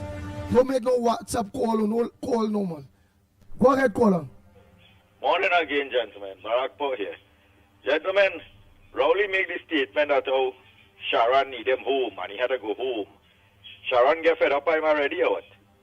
You tell me how long he make that statement and say that he have to go home and make up for all the time that he wasn't there and serve and all kind of things. And all of a sudden he back out again on a Sunday, a Saturday when Sharon's supposed to be sitting and watching some soap opera with popcorn and all kind of things. That will tell you, this man came live. Even if he live depend on it. Lie with email, get lie with every single thing. But that just goes to show the level of desperation right now in that camp. And one thing I observe is how he was songing, boy. That the way how he was talking and the hoarseness that is coming out from his throat. I wonder if that's something else there. Because for a man to brave that kind of condition with that kind of how he was singing, something, let me tell you something, it sung real bad. It sung real bad. And then for the next one, the bald head one, I know she went where Ian Allen went and do that hair transplanting. I see like she going back here, and then the kind of statement she making on a public platform, it just goes to show how disgusting and humiliating these people is to be leading this country, to be making them kind of statements. And you hearing the younger population and things listening to it, just goes to show the level of illiteracy and ignorance these people is. And like I say, desperation setting in, and we have to look out because it could be worse than what we're seeing right now. Have a good morning, gentlemen. Take care. Yeah. He actually got hoarse, you know. A hoarse voice, man. Got hoarse. Yeah. While he was delivering. And of course, this fella young, he's sweating just as how Manny used to sweat when he see defeat facing him. All of them are now, of course, in a state of total panic. I suppose the Bam Bam probably palpitating and knowing full well what the outcome will be inevitably for them in terms of the justice system, both criminal and civil. Blue lights and silver bracelets, in other words. Go ahead, caller. Morning.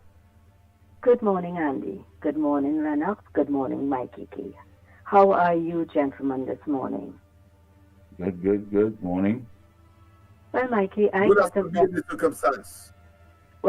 very hurt this morning to learn that my parents were canal conks.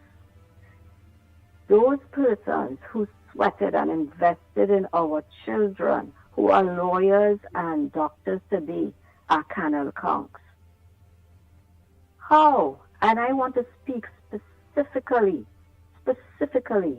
to my Muslim brothers and sisters, to whom I will say Salam Alaikum this morning. We just celebrated Eid. We just celebrated the union of prayer in Ramadan across the globe, where we honored all this ummah that we believe in, the oneness that we believe in. We also know that during the month of Ramadan, the Dajjal, or the Antichrist, is kept in chains. That Dajjal, the key trait of the Dajjal is the forked tongue, is the deceiver, who comes and tells us about a set of lies that has a certain amount of truth in it, that deceives us and pulls us down a road. We hear all these kings coming out of the PNM camp from Email Gate, which turned out to be a lie. Up to very recently, we heard about this squatting prime minister talking about the decline in the forex, attributing it to the UNC when that is not so. You go look at the central bank report. You listen to Rowley talk about we are not closing down Petrotrin. You look at what took place with the divers and Akil Chambers. We cannot call ourselves Muslims and be silent today on those matters. We cannot call ourselves Muslims and support that party like that. We should have flags in our mosques alongside the flags with the Palestinian flags that represent the 4 divers that were killed. We should have a flag representing Akil Chambers. Nothing is more. The things that the beloved Prophet Muhammad fought against, blessings upon him, the Rasul, the Prophet who came to us, all the things he fought for, we are staying either silent on or we are accepting it because we are joining those who perpetrate that onto us. Why are our Muslim brothers and sisters, my Muslim brothers and sisters, staying in silence and some of them supporting that? How in heaven's name? This cannot be the Ummah that our Prophet spoke about, that Allah spoke about. It cannot be. I am making a call today for our Muslim brothers and sisters in Trinidad and Tobago to stand up against all those traits that we were warned about in our books, the traits that is in our hadith that we should be careful of. And these traits are important, and I am seeing as a Muslim a lot of that represented in these 10 years, starting from email gate to even yesterday with Canal Conks, and we accepting that I am sorry. It is time for us to form a true response as Muslims to what is going on in this society. And I want to thank you all very much for this time. Blessings. Oh boy, thank you so much. Oh boy, all the lines are open. All the lines are open. Oh boy, oh boy, oh boy. Good morning, Andy, Mikey, and Lennox. When are the international observers arriving in Trinidad and Tobago? And watch it for the EBC. What should be the EBC? Oh boy, let me finish here. And then 21st. They're arriving on the 21st. They're arriving on the 21st. Yeah.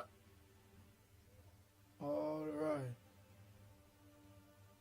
Of course, the Carter Foundation Good morning, yet to confirm from the last information, but we have confirmation from the Commonwealth Secretariat and that of the CARICOM Secretariat. Oh. Andy, Lennox, and Mickie K. Come out here.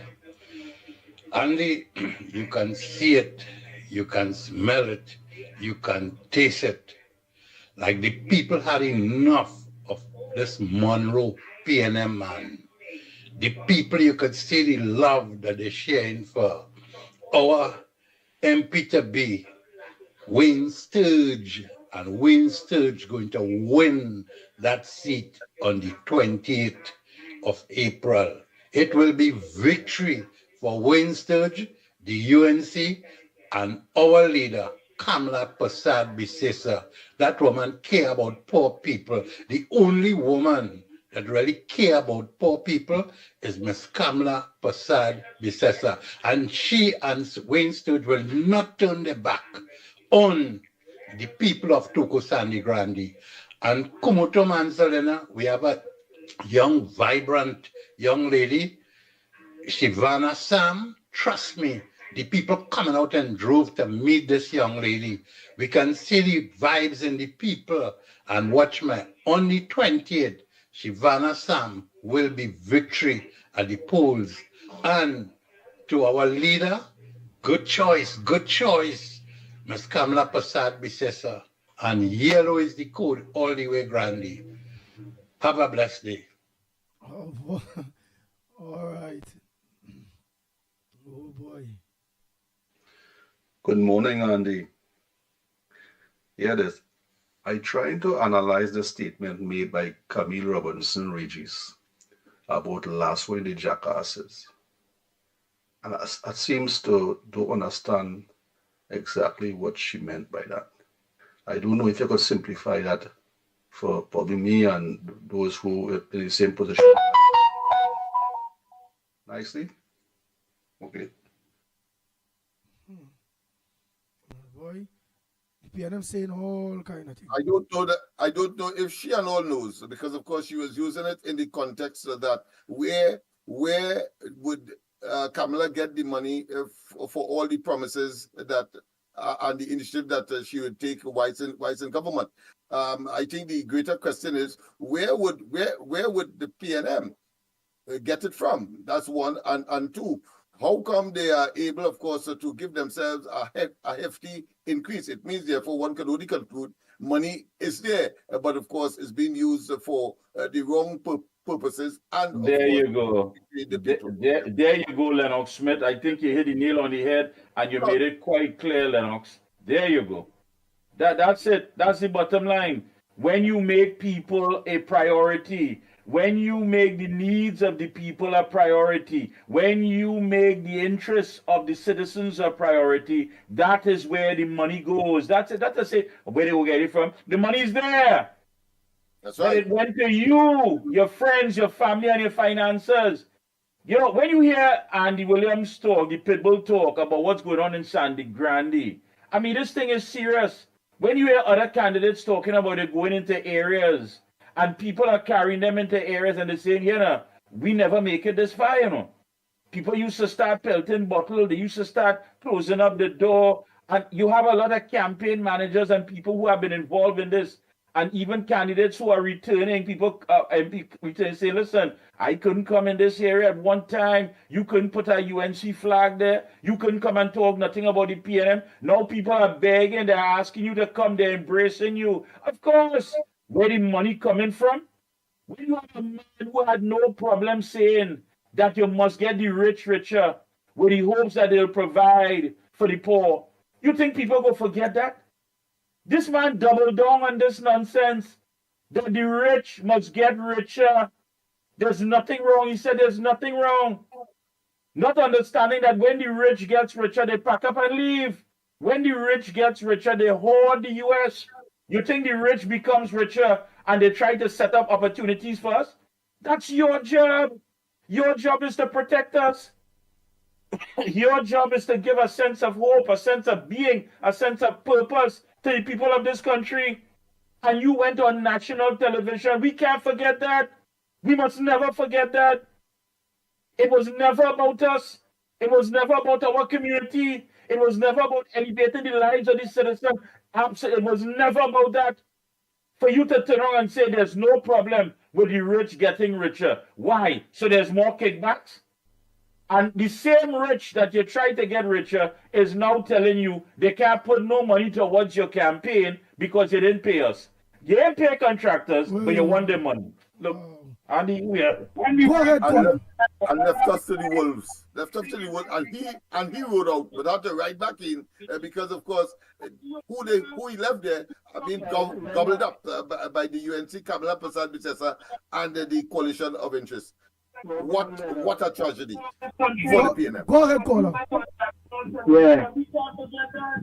Move from the TV. Move from the TV. Or turn it down so we go hear you good.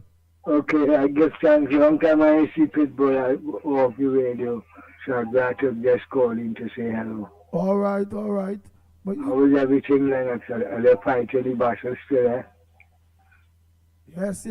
We all fighting the battle. We hope you and all fighting the battle where you are. Well, I on a spiritual level that I eliminate all slavish mentality that come in my thoughts. I'm thinking I 70-something never vote, never collect pension because they never mention killing was the intention through the political election. I meditation from Genesis to Revelation, so they can't reveal nothing to me.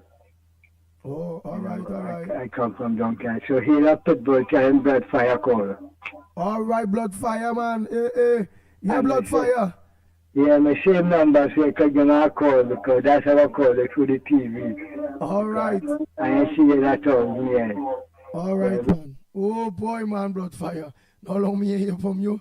Morning, caller. Go ahead, caller. Go ahead. We will be listening. Don't listen to the television. Right. Good morning again. This is Diego Martin inside. A quick observation. I hit two of them one time. St. Joseph and La Hoqueta Tarparo. The two sitting ministers is comings and goings and Terence did it. What the PNM doing currently? 250 million in road development, right? Who have they basically given most of those contracts to? A family that developed the used car and very popular in St. Joseph. The internal polling of the PNM, I suspect, showed them that they're losing St. Joseph and they're losing La Hoqueta Tarparo hands down.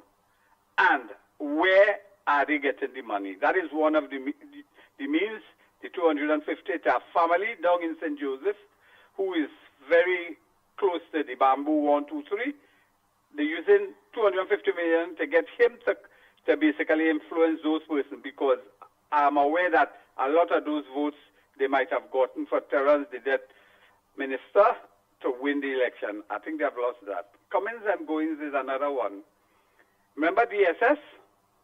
How have they gotten that money back again? They shut down it, shut down the investigation, and they have funneled the money through a religious organization, the Baptist organization. Comings and goings will get the most of that because he has been basically proffering that idea, giving Baptist money. We have to watch him closely how he's using that because he's underwater in Talparo, La Hoqueta. If people go down there, everything has gone yellow. Even the poetry and the Balize has gone yellow in that area. Because what he has done, he has isolated the Coffee's family, the Watts family, and every major ground leader they had in Talparola Hoqueta has gone yellow. Go and see it yourself. That is my observation. That is my drive-through. Thinking because of linkages in those areas. I go and have a nice morning. Nice, nice. Thank you. Oh boy. Morning, caller. Yeah, Andy, morning. Morning. And again, before you talk, don't forget in the next exact 15 minutes from now, we will be giving you the Observers Live, the Observers, what you all missed yesterday. It was a bumper program, and you all need to see it at 9 o'clock. So stay locked on. All of you online, stay locked on. All of you on Guyal, the Caribbean, Guyal, Trinidad and Tobago, stay locked on. Go ahead, caller. I can make a contribution. And the PNM using the race card, I'm African. I born before independence. I 75 years. They're using the race card, but I ain't gonna help them. They hold the wing too much. And it's time for them to ride out. You understand? So that's my contribution, and you and the rest of thing. You have to announce everybody have a good day and God bless you. All right. Oh boy. Thank you very much. Right. Let me get our next call. Who's on the outside? Nice.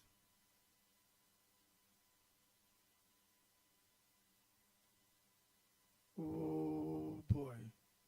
Yeah, the race car. Desperate.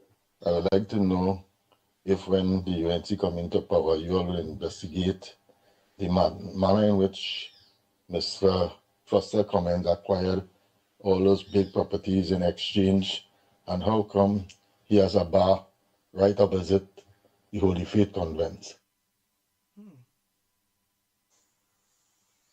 Good morning to the Magnificent Tree. Here, going straight into it. I have never heard lie upon lie like that in my life. The lie spewing out from structure mouth, coming just like when a volcano erupt and spewing lava, molten lava down the mountainside and crossing the highway and going into lagoons and to people home. Let me tell you something about this lie that Stockton given. The lie Stockton given come like a bowling kind of lie. Even a deaf man will hear that lie because it's bowling. You must believe. If you believe, you go meet it. You know, man, this lie is the greatest. I don't know how he could lie so, but I believe it worse than Dr. Keith Lowry. $40,000 a man go pay for somebody to tell a UNC man, a PNM man that you can't put tie strap. They arrest the man. He own people they attacking too. So you can't use no other jersey but UNC jersey. Right? You can't even use red jersey in order to intimidate somebody. You know, man, Stott Young is the worst thing. I never see a Chinese talking about black people like that. Right? People have to understand the pressure they under and don't fall for this kind of lie. It's only racial segregation, left, right, and center. Good day, brothers. Wow. Oh boy. Lies upon lies. Lies upon lies upon That's lies. what it is. This man have a lot on his shoulders and a lot on his back, you know. Yeah, they have so much confidence in him that Rowdy had to come back. and talk after him on the platform. That is to tell you, Lennox.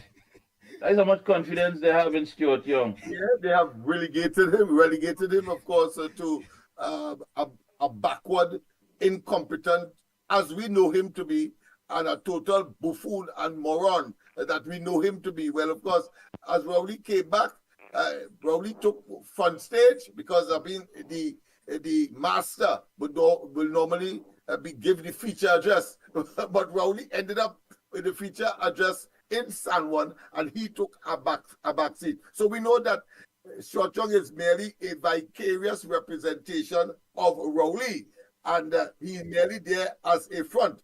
But that strategy will not work, and he's so stupid. He Young, trying to make us believe that somehow by his narrative and forming a so-called new cabinet, that of course an election occurred and he became the leader and he is now of course the prime minister. No, for a couple seconds, a couple days, and of course a couple months. But of course, not even a couple months, I mean a month. The fact of the matter is that we predicted that there would have been an early election and we delivered.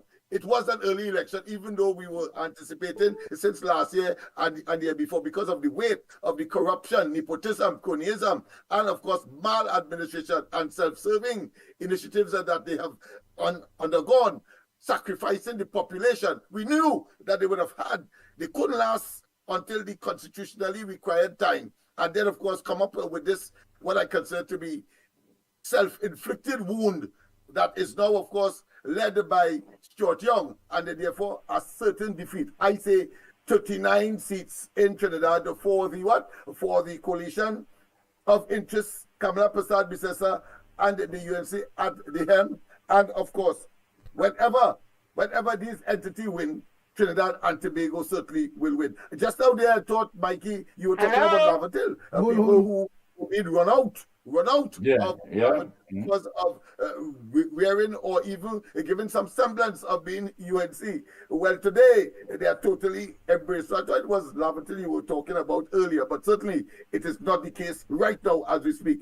And of course, right downstairs here, where we have, of course, this information and communication center, we see the senior citizens, and I thought we had to set up a special program for them to understand where they are. Well, they are extremely concerned about their pension and this government touching it, especially when they talk about the $25,000 that any new addition to the pension numbers will not qualify for. Well, of course, they are up in arms, and therefore they are telling us coming into a UNC, what I consider to be regaled entity, and saying that they want to know where to vote. They want to, from on the hill to the flat in and around George Street and Prince Street and of course Nelson Street, and saying they want to go and vote. They want to, of course, support Kamala Prasad Bisesa, the UNC, and of course the coalition of interests. That is a revolution, Papa.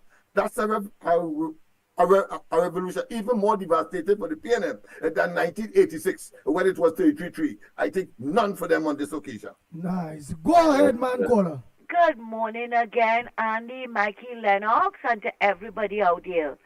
I want to thank our caller, our economist, for that wonderful contribution concerning the religious, the Muslim aspect of it. And I would like to touch on the Hindu aspect of it. I am calling, and I made this call for the local government election. And this morning, as we have 14 days and 12 hours to victory, I am appealing to our Hindu brothers and sisters. Do not listen to the Mahasabha. The Mahasabha don't pay all your bills for all you, right? They don't buy medication for all you. They don't pay all your property tax for all you, right? The Mahasabha is a PNM party group, and I make no apologies for saying it. They can say how much they want that they're not supporting no political party, but we all know differently, okay? And what is even worse, you see that Dharmacharya, remember, he was the one that was forcing all you to go and take that vaccine because his nephew was the CMO, the DMO, sorry, whoever he was, right? He forcing people to take that vaccination. People bear that in mind. They They cannot tell all you what to do. It is all your life that all you have to live. It's all you have to face, the groceries, the pharmacies, the gas pump.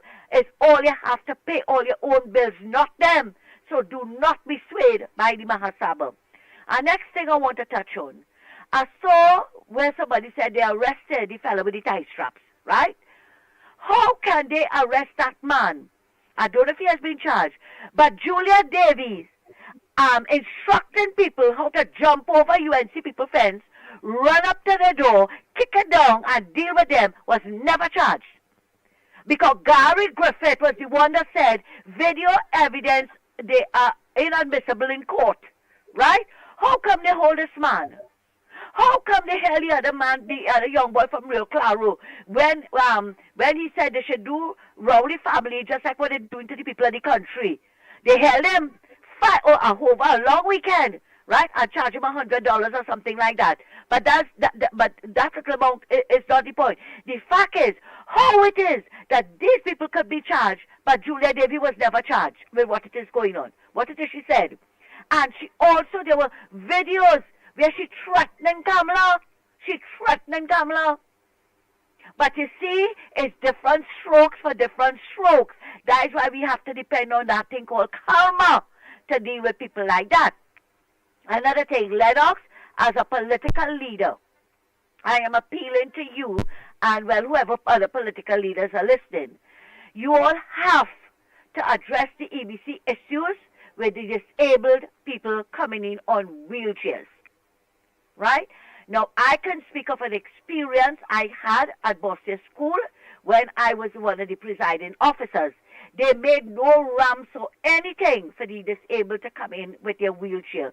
People had to lift the wheelchair with the person in it and bring them into the schoolroom in order for them to vote. I think it's about time that nonsense stops. It's either they put up a polling station outside on the compound to facilitate these people, right? These disabled people, because I know a lot of disabled people are determined to come out and vote for this election, right? To show Donna Cox who greedy and who needy. To show Keith Rowley that all they could have taken away the people $500 food card and leaving them for the last 5 years to struggle on $2,000 a month, right? And before I leave, I want to tell Gary Griffith. Gary Griffith, you need to pat yourself down. You need to stop using your wife's sickness to secure vote, because that is how that video came across. That is how that voice note that you made came across, right? What is this distasteful and hurtful, Andy? It reflects on all our cancer patients out there, right? He is saying that the UNC people never call him. Nobody in the UNC ever called him when his wife got sick. So what? She's the first person. I don't mean to be cruel, Andy, but I'm saying it. Saying that, well, if her name was different, or she was living south, if it would have been different. Now, you see that? That is just to show you, Gary Griffith, you should never be in politics. That is the level of your you know, they call that in these groups thinking. You should never be allowed to make any more recordings of it again. You should just go in a corner and pat yourself down. But the man boasts that Rowley called him. Rowley was one of the first to call him, right? And Stuart Young called him, and Donna Cox called him, and like the whole of Alice House called him. But nobody in Renzi ain't call him, so that have him upset, right? You, please, I'm begging you, I'm not accusing you, but I'm begging you, don't use your wife's sickness. Don't use your wife's sickness for sympathy, right? Think about all the cancer patients out there, especially the little children, cancer patients, and don't do that, Gary Griffith. Don't do it. So what if the people didn't call you? The world ended? And your wife looking good? She ain't even looking like something happened to her because she looking real good. So what is your problem? I think what happened, he's missing Philip. Because he also accused Philip of attacking her and attacking his children, which I never hear that. Right? So I think that he's missing Philip. He find like Philip campaign is gaining momentum, and that is why he's behaving like that. I don't know. There has to be an answer for this man's behavior. And with that, I will leave you all and have a good morning. Take care. Nice, nice. Oh boy, we just going to do one voice note and we have to go to the observers. Yes, we have to go to the observers one time. We have to go to the observers. Oh boy. So stay locked on for the observers, Trinidad and Tobago. Good morning. What I want to say is that Camille have no shame. You know? Why Camille talk over the younger for 3,000 that she said she would drop her mark and deposit somewhere else? When she that money that she get bribe. Why she don't talk about the credit card that she use these states to go to get insemination and to buy wig and to buy clothes? What she talking about, Kamala? Kamala have hair and she had a Kamala don't want to go look for wig. That all? Oh boy, let me finish here. That. You understand? But Kamala had to go look for wig. You know? Because when she bought herself, she that Rowley's sister. So she had the same kind of brain like Rowley. So she has shame. She should be ashamed of herself as a woman. And by talking to another woman. A woman who is more brilliant, more educated, and have more decency and integrity than she. What integrity?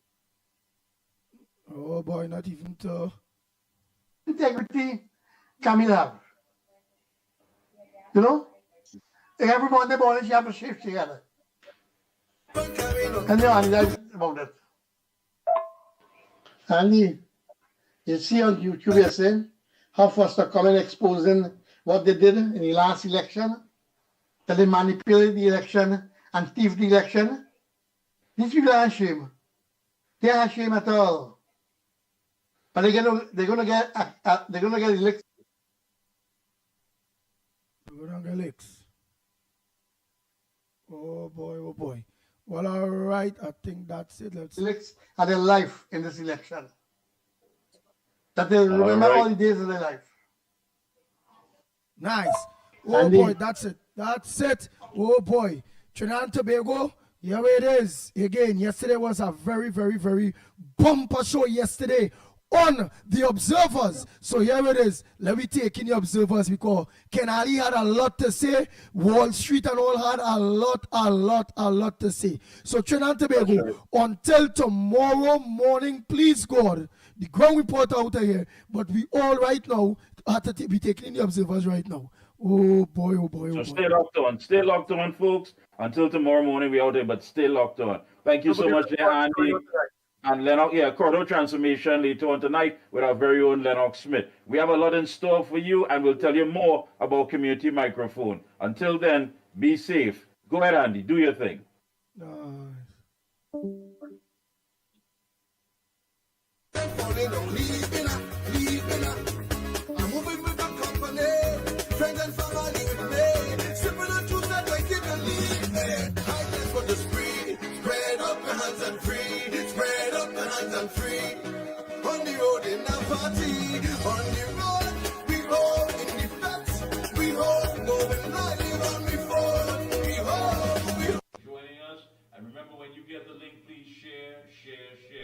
This evening we're speaking to veteran journalist Ken Ali. He has a lot to say, a lot of inside information on what's going on with the campaigns.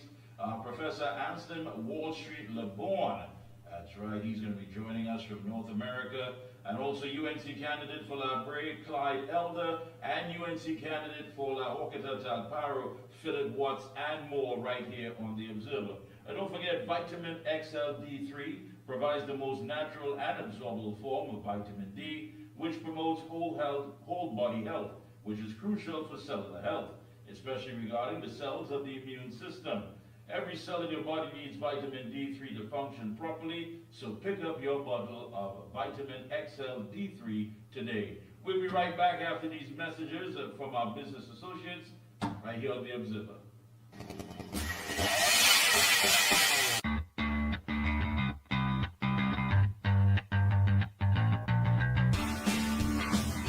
Husqvarna, a global leader in outdoor power equipment, known for its high performance, durable and innovative products, tested and proven by generations of professionals. Full after-sales and service support whenever you need it.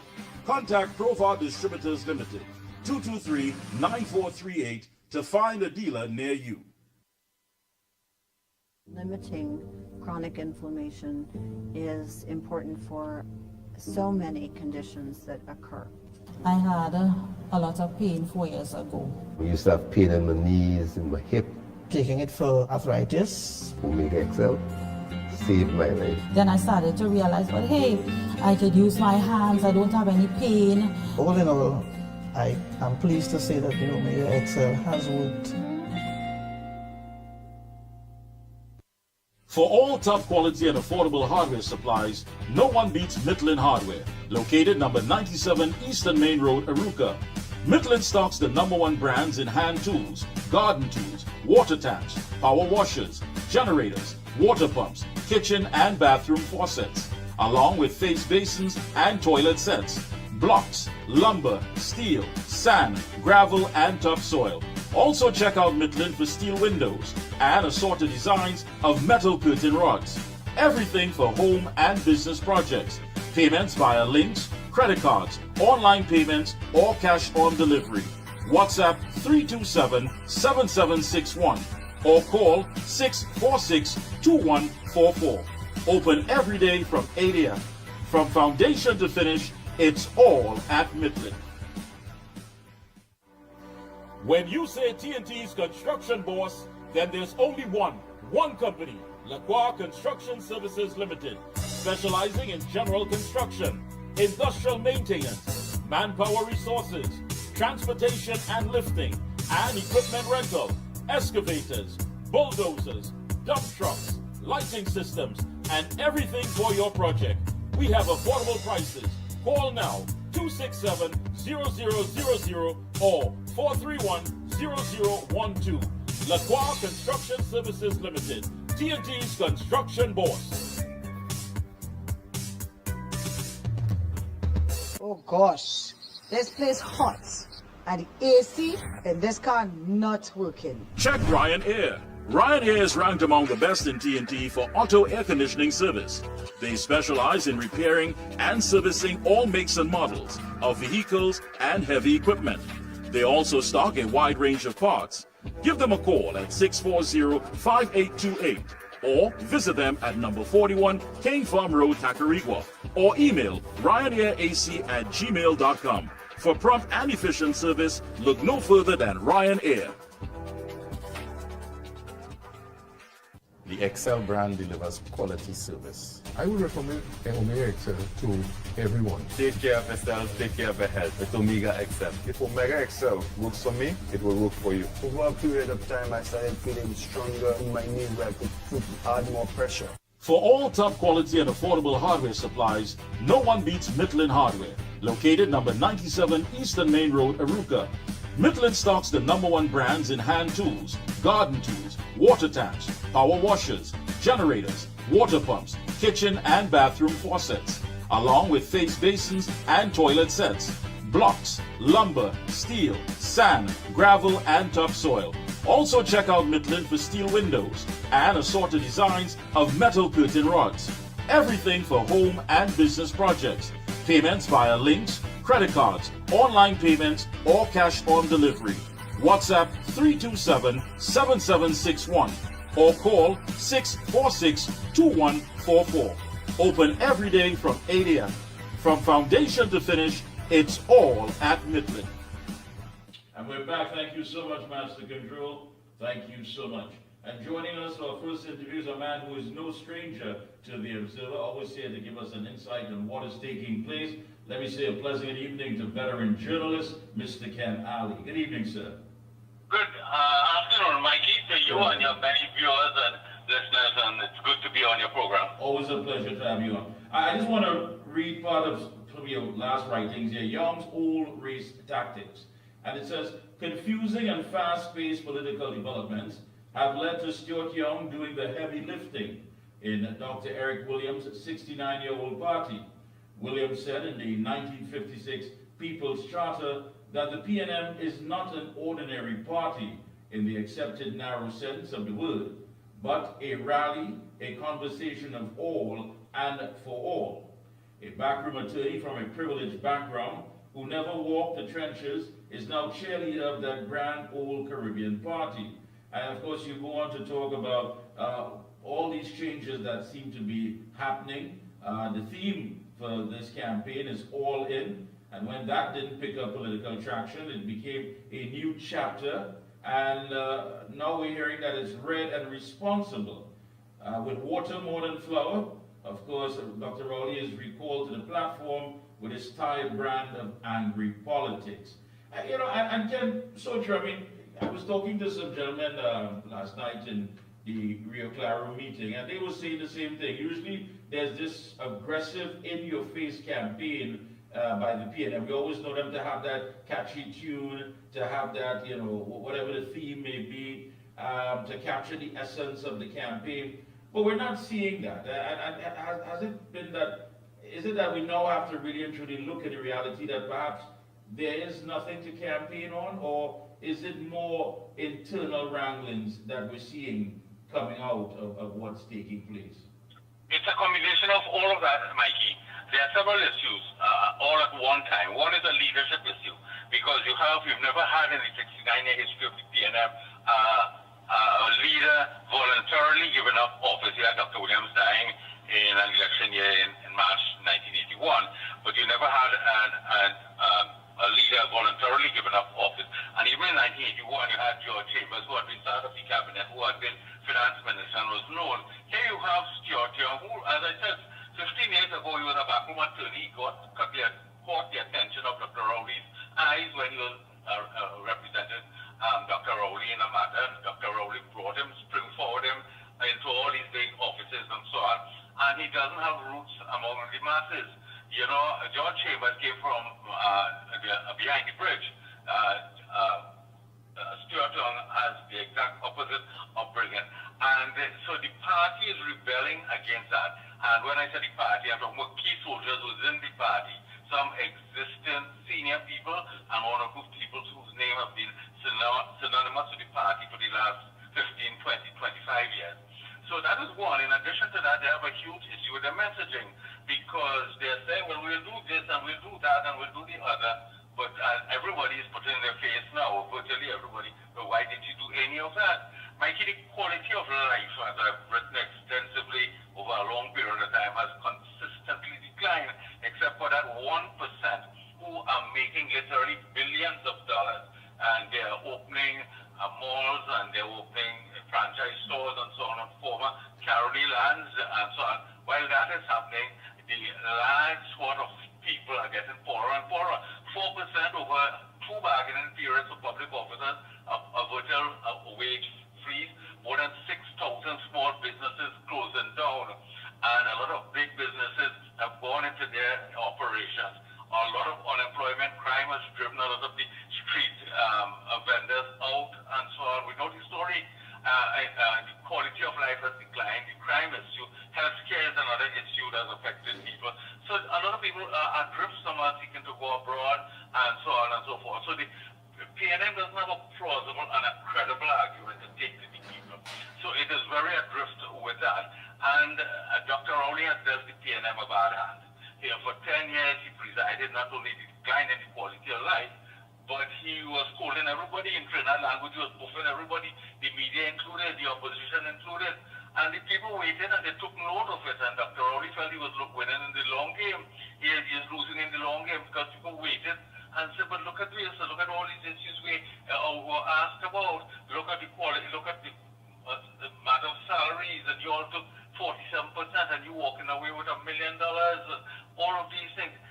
Mikey, there's a desperation with respect to the quality of life. And I've been saying that there have been reports that I'm surprised and disappointed that the media hasn't written about, showing that a report I was looking at only recently, let me cite that one, that there's growing poverty in the country. There are more children being stunted in their growth, right, who have physical and mental, they're not meeting the standards that the World Health Organization and the United Nations set and so on. This is in Trinidad and Tobago, the former New York of the Caribbean. So people are experiencing that. People are working for minimum wages, so on. You see more people, I know you're a man on the ground like I am, more people begging for alms and charity at the street corners and so on. All those are indicators of tough quality of life. The PNM has lost its way with the working masses, and this is why, I mean, you've been chairing these UNC meetings, and you see the vast turnout of the working masses. I'll tell you something, Mikey. The last time the working class was united as it is was in 1975 under George Weeks and Basdeo Pandey. So there is a working class momentum anti-PNM that has developed in the last few weeks. So the PNM has lost its way with respect to its leadership and with respect to its messaging. As a result of that, some key people within the PNM are virtually given up, except for Stuart Young, because they know his life and his political life at least, and his legacy depend on this. There are some others are saying, let's let the party lose and serve in opposition, and let's come up with a credible alternative leader. Yeah, I think that when you look at it, and also looking at your writing here, which is that you said that common people are anxiously listening for, but not hearing solutions to the bloody crime epidemic, the collapse of the economy, and joblessness, and the healthcare horror. Now, we've heard Mr. Stuart Young talk about that he understands that the people are dealing with the crime situation. He says it's good that people are connected with that and they understand the issue.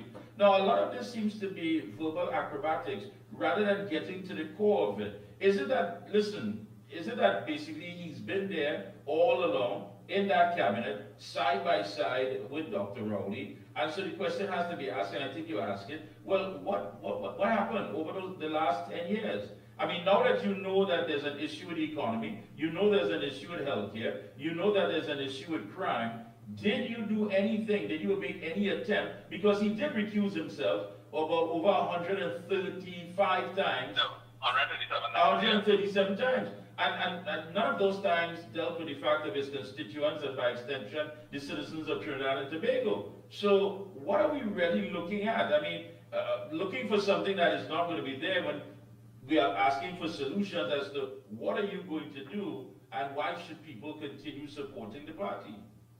Well, the two related matters here. The message is bad and the messenger is poor. They don't effectively have a message. What are you going to say? We were in office for 10 years, all right, we couldn't fix something, but we did some things.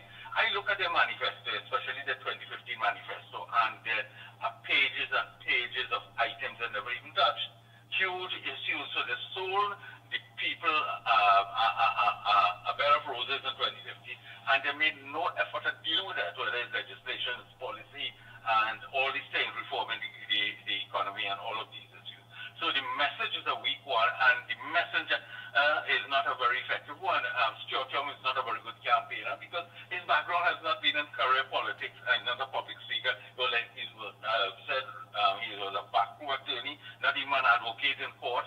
So they've thrust this man from virtually nowhere to lead Eric Williams' great party as he founded, and that's why I cited the People's Charter, what the PNM was really about. So the PNM has lost its way. I could say that there's an era, or there's a feeling of desperation in the camp. They started with all in, and people started to ridicule that. Then they come and say a new chapter. A new chapter suggested they were walking away from the era and the years of Dr. Keith Rowley, but then they brought in Dr. Rowley, and not only as a speaker, but as the main speaker after the Prime Minister.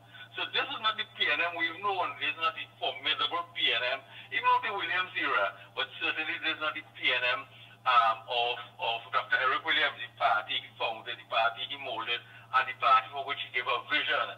And so the PNM has faltered.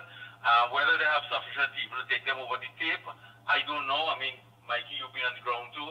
It seems as though, as I've said, and I've been strongly on this, that the working class has moved away from the PNM. Yeah, and of course, at this point in time, we're always looking out for some of the nasty tactics. I mean, We're now seeing the race baiting coming about, talking about black Trinidadians are being used. You know, really and truly, I mean, you know, you would expect that, but it seems that even in his delivery, trying to create something that isn't there, he's not even good at that. Yeah, and you know, well, the PNM has had a history of race baiting, and it literally goes back to 1956.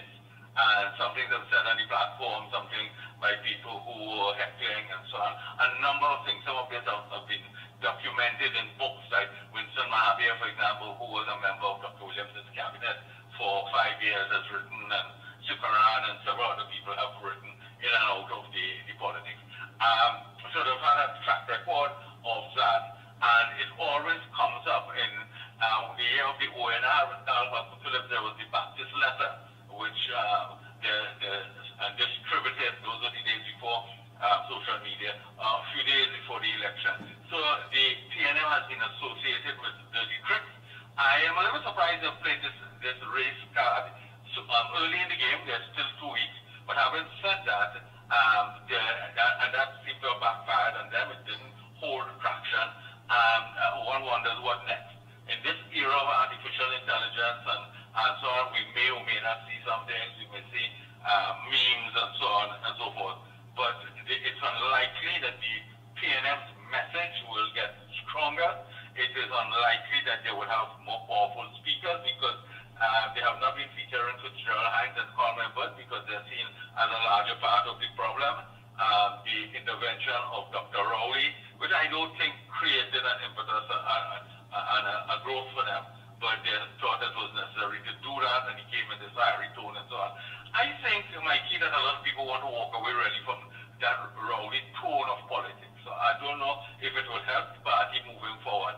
So the administration of Stuart Young seems to be heading to a brick wall, I think, the next 2 weeks.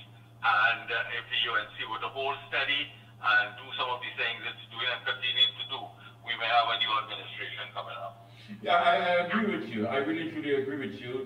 At this point in time in the campaign, you've seen where the UNC is clearly putting forward all the information that is being called for by the citizens on whether healthcare, the labor, what's going to take place. And again, you mentioned it earlier on that labor has taken a very strong stand, making it quite clear that all of their troubles, apparently, they have basically pointed the finger at Dr. Rowley and Stuart Young.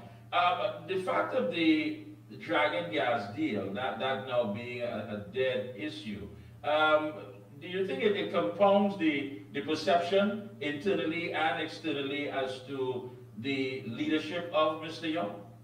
Yes, it does, and Dr. Rowley too. Because, you see, I see some people with a narrative that they're saying that certain people are celebrating the collapse of the Dragon gas. I know of nobody who's celebrating. I know of many people, myself included, who said all along that come with an alternative, come with diversify the economy into other fields. It's not going to be easy because the economy dominates, the energy sector dominates the economy. But we've been speaking about all kinds of different things for many, many years. Even the shipbuilding industry, finance, growing, manufacturing, agriculture, agro-processing, all of those things, none of which we've put any emphasis on. And that is where, I mean, it clearly is going to hurt Stuart Young, because having not diversified the economy in 10 years, what is going to tell the country? What is he telling the country now? That is going to be a focus of all attention. Remember, year after year, the Minister of Finance, Commonwealth, was coming and telling us, he can see clearly now, and he was trying to create this charade that the economy is turning around, where the economy was historically, he presented us 9 out of 10 deficit budgets. The 1 year it wasn't a deficit was because of the Ukraine war and so on, and COVID and all of that, and energy prices went up. So they've never had a plan, and I don't know how many people buying that. We got a lot of difficulties under this administration, which last 10 years, but they will make it better in the next 5 years. I'm not quite sure, but the issue of Dragon gas speaks to the lack of diversification. And then the entire campaign seems to operate on a sort of a knee-jerk reaction as to what is being said on the UNC campaign as far as the reply. I mean, when you look at it, one has to ask just how serious are they about actually getting once again to continue being in government. You have the issue with the demerit system. You have the issue with the compensation for the family of the divers. And all of these things that are popping up now. And one would think that why would you, at this point in time, try to sell many of these things to the general public, knowing quite well that they would have expected you to handle these things beforehand? Well, you're absolutely right, and I want to respond to that in several ways. One is, let me say what is particularly offensive to me, is offering this money at the last stage just for the election to the family of the divers after you spent $50 million on legal fees. That is absolutely obscene, and yet the same board of that company is still there. The barrier board is still there. The same board, it was a politically connected board, that's close to people in government, is still there. And the Commission of Inquiry recommended that charges be brought of corporate manslaughter. None of that has taken place. As far as we know, the DPP has done nothing of that. So, and then there's the other part I want to speak to, and it is this. Every general election, on the eve of it, we find a PNM government launching something new, paving a new road. Look at this Mosquito Creek thing that has caused accidents, including fatalities. Now they're going to do that, now they're turning this out and so on. Mickie, I was looking for, but I couldn't find a speech delivered by A.N.R. Robinson in December 1986 when he became Prime Minister. He gave figures that showed every election the PNM spends an inordinate amount of money. That's 1986. And remember, he was finance minister in the government of Dr. Williams for a while, so he knew the statistics. I couldn't find the figures and so on. But that is a part of the DNA of the PNM. They spend it exorbitantly, and they create a lot of short-term jobs. They create jobs in URP and CPEP. I know some places. You saw what Saddam Hussein said in terms of micro contracts for right. So all of that is part of the PNM's DNA. I don't know if it will bear fruit. I feel that the electorate, the PNM has not bargained for a younger electorate, much more discerning. A lot of the older people who PNM till I die, the Women's League and so on, are no longer there. And what we have now is a whole generation that has had a secondary and tertiary education and are open to the news abroad and travel and all of these things. And they are much more discerning, and they want a better world for themselves and for their children. So all of this, I find some of it is borderline despicable. I'm particularly galled by what they've done with respect to the diverse family. I find that is an outrage, but it seems as though they are almost grabbing at straws in the beers. No, I want to agree with you. I mean, all this time they've been there, one would think that they would have an idea of the evolving demographics, political demographics, that those folks who have made this commitment, this lifetime commitment to be a part of the party until they die, they have died. I mean, my grandparents, they died last 2-3 years ago. People who would normally come out regardless of what may be going on with them, whether there's a disability or whatever, they will find their way out of their homes to go and cast their vote to benefit the Balizé. But that has gone. So then, taking the fact that they haven't put that into the equation, then who definitely did they expect to be the target audience when it comes to setting this campaign out? No, and that was particularly surprising for the PNM, a little bit disappointing from a PNM perspective, because I know they've done some surveys. I don't want to call the gentleman's name, but you know his name, right. Who has done a lot of work on behalf of the PNM, raised funds, and conducted surveys. It is his survey that found the unpopularity of Dr. Rowley. His survey that found that Colonel Gerald Hines and the former AG who were very, very unpopular among the people. That's why they were we've seen them no longer in the cabinet and so on. So I would have expected on behalf of the PNM that the person who conducted the survey would have asked these questions of people. Maybe they didn't handle it seriously, maybe they didn't understand that people have moved away so much that the youths are seeing things differently. Maybe because it has been a historic thing of loyalty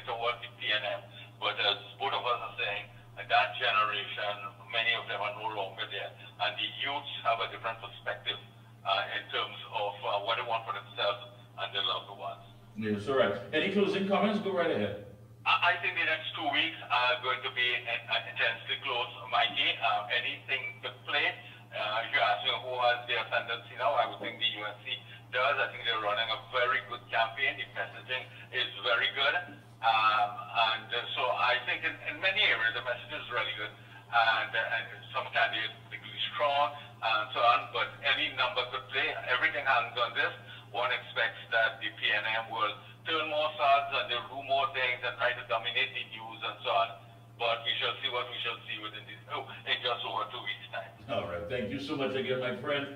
Do enjoy the rest of your evening, and thank you so much for linking with us. Thank you for having me, and best wishes. Always a pleasure. Thank you so much. Yeah, with folks, veteran journalist Ken Alley weighing in on the issue, that inside information, of course, and looking at it, and many people taking a step back and saying this, something just isn't right. And we were always asking that question here on The Observer, what exactly are they going to campaign on? No, and that's a serious thing. What? I mean, you as the electorate would want to know who's offering, what are they offering, and how realistic is the offering. And you want to look at their track record. It's simple. What is your track record? Have you delivered? Have you served the people? Have you made the people a priority? Has your main interest being about elevating the lives of the citizenry? And if it is no, then why? Why should anybody gravitate to what you're offering? But yet still there's a campaign, and of course you can see the changes that are taking place. It started off, we are all in, and then of course they set a new chapter, realizing that that wasn't gaining any political traction. Now they're saying that they're red and responsible. I don't know if this is something by Planned Parenthood. I really don't know, but that does not answer the questions as to why it is that you have failed for the last 10 years. Why is it that when you recuse yourself from cabinet, those numerous amount of times, that it had only to do with the conflict of interest of your business, not that of the citizenry, of course, and by extension, even your constituents, and by extension, the people of Trinidad and Tobago. It was all about you. When it comes to getting a better pay raise, it was all about you. Benefits and perks were all about you. Then what exactly are you offering? And that's the key thing. Hey, we're going to take a quick break. When we come back, we've got a long-distance call to make. We'll be talking to Professor Anselm Wall Street Lamont, and he'll be weighing in on the issue. We'll be right back. Limiting chronic inflammation is important for so many conditions that occur. I had a lot of pain 4 years ago. I used to have pain in my knees and my hip.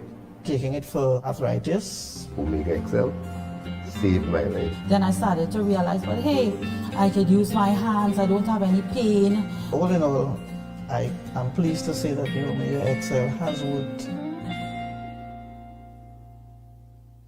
Oh gosh, this place hot. And the AC in this car not working. Check Ryan Air. Ryan Air is ranked among the best in TNT for auto air conditioning service. They specialize in repairing and servicing all makes and models of vehicles and heavy equipment. They also stock a wide range of parts. Give them a call at 640-5828 or visit them at number 41 King Farm Road, Tacarigua, or email ryanairac@gmail.com. For prompt and efficient service, look no further than Ryan Air.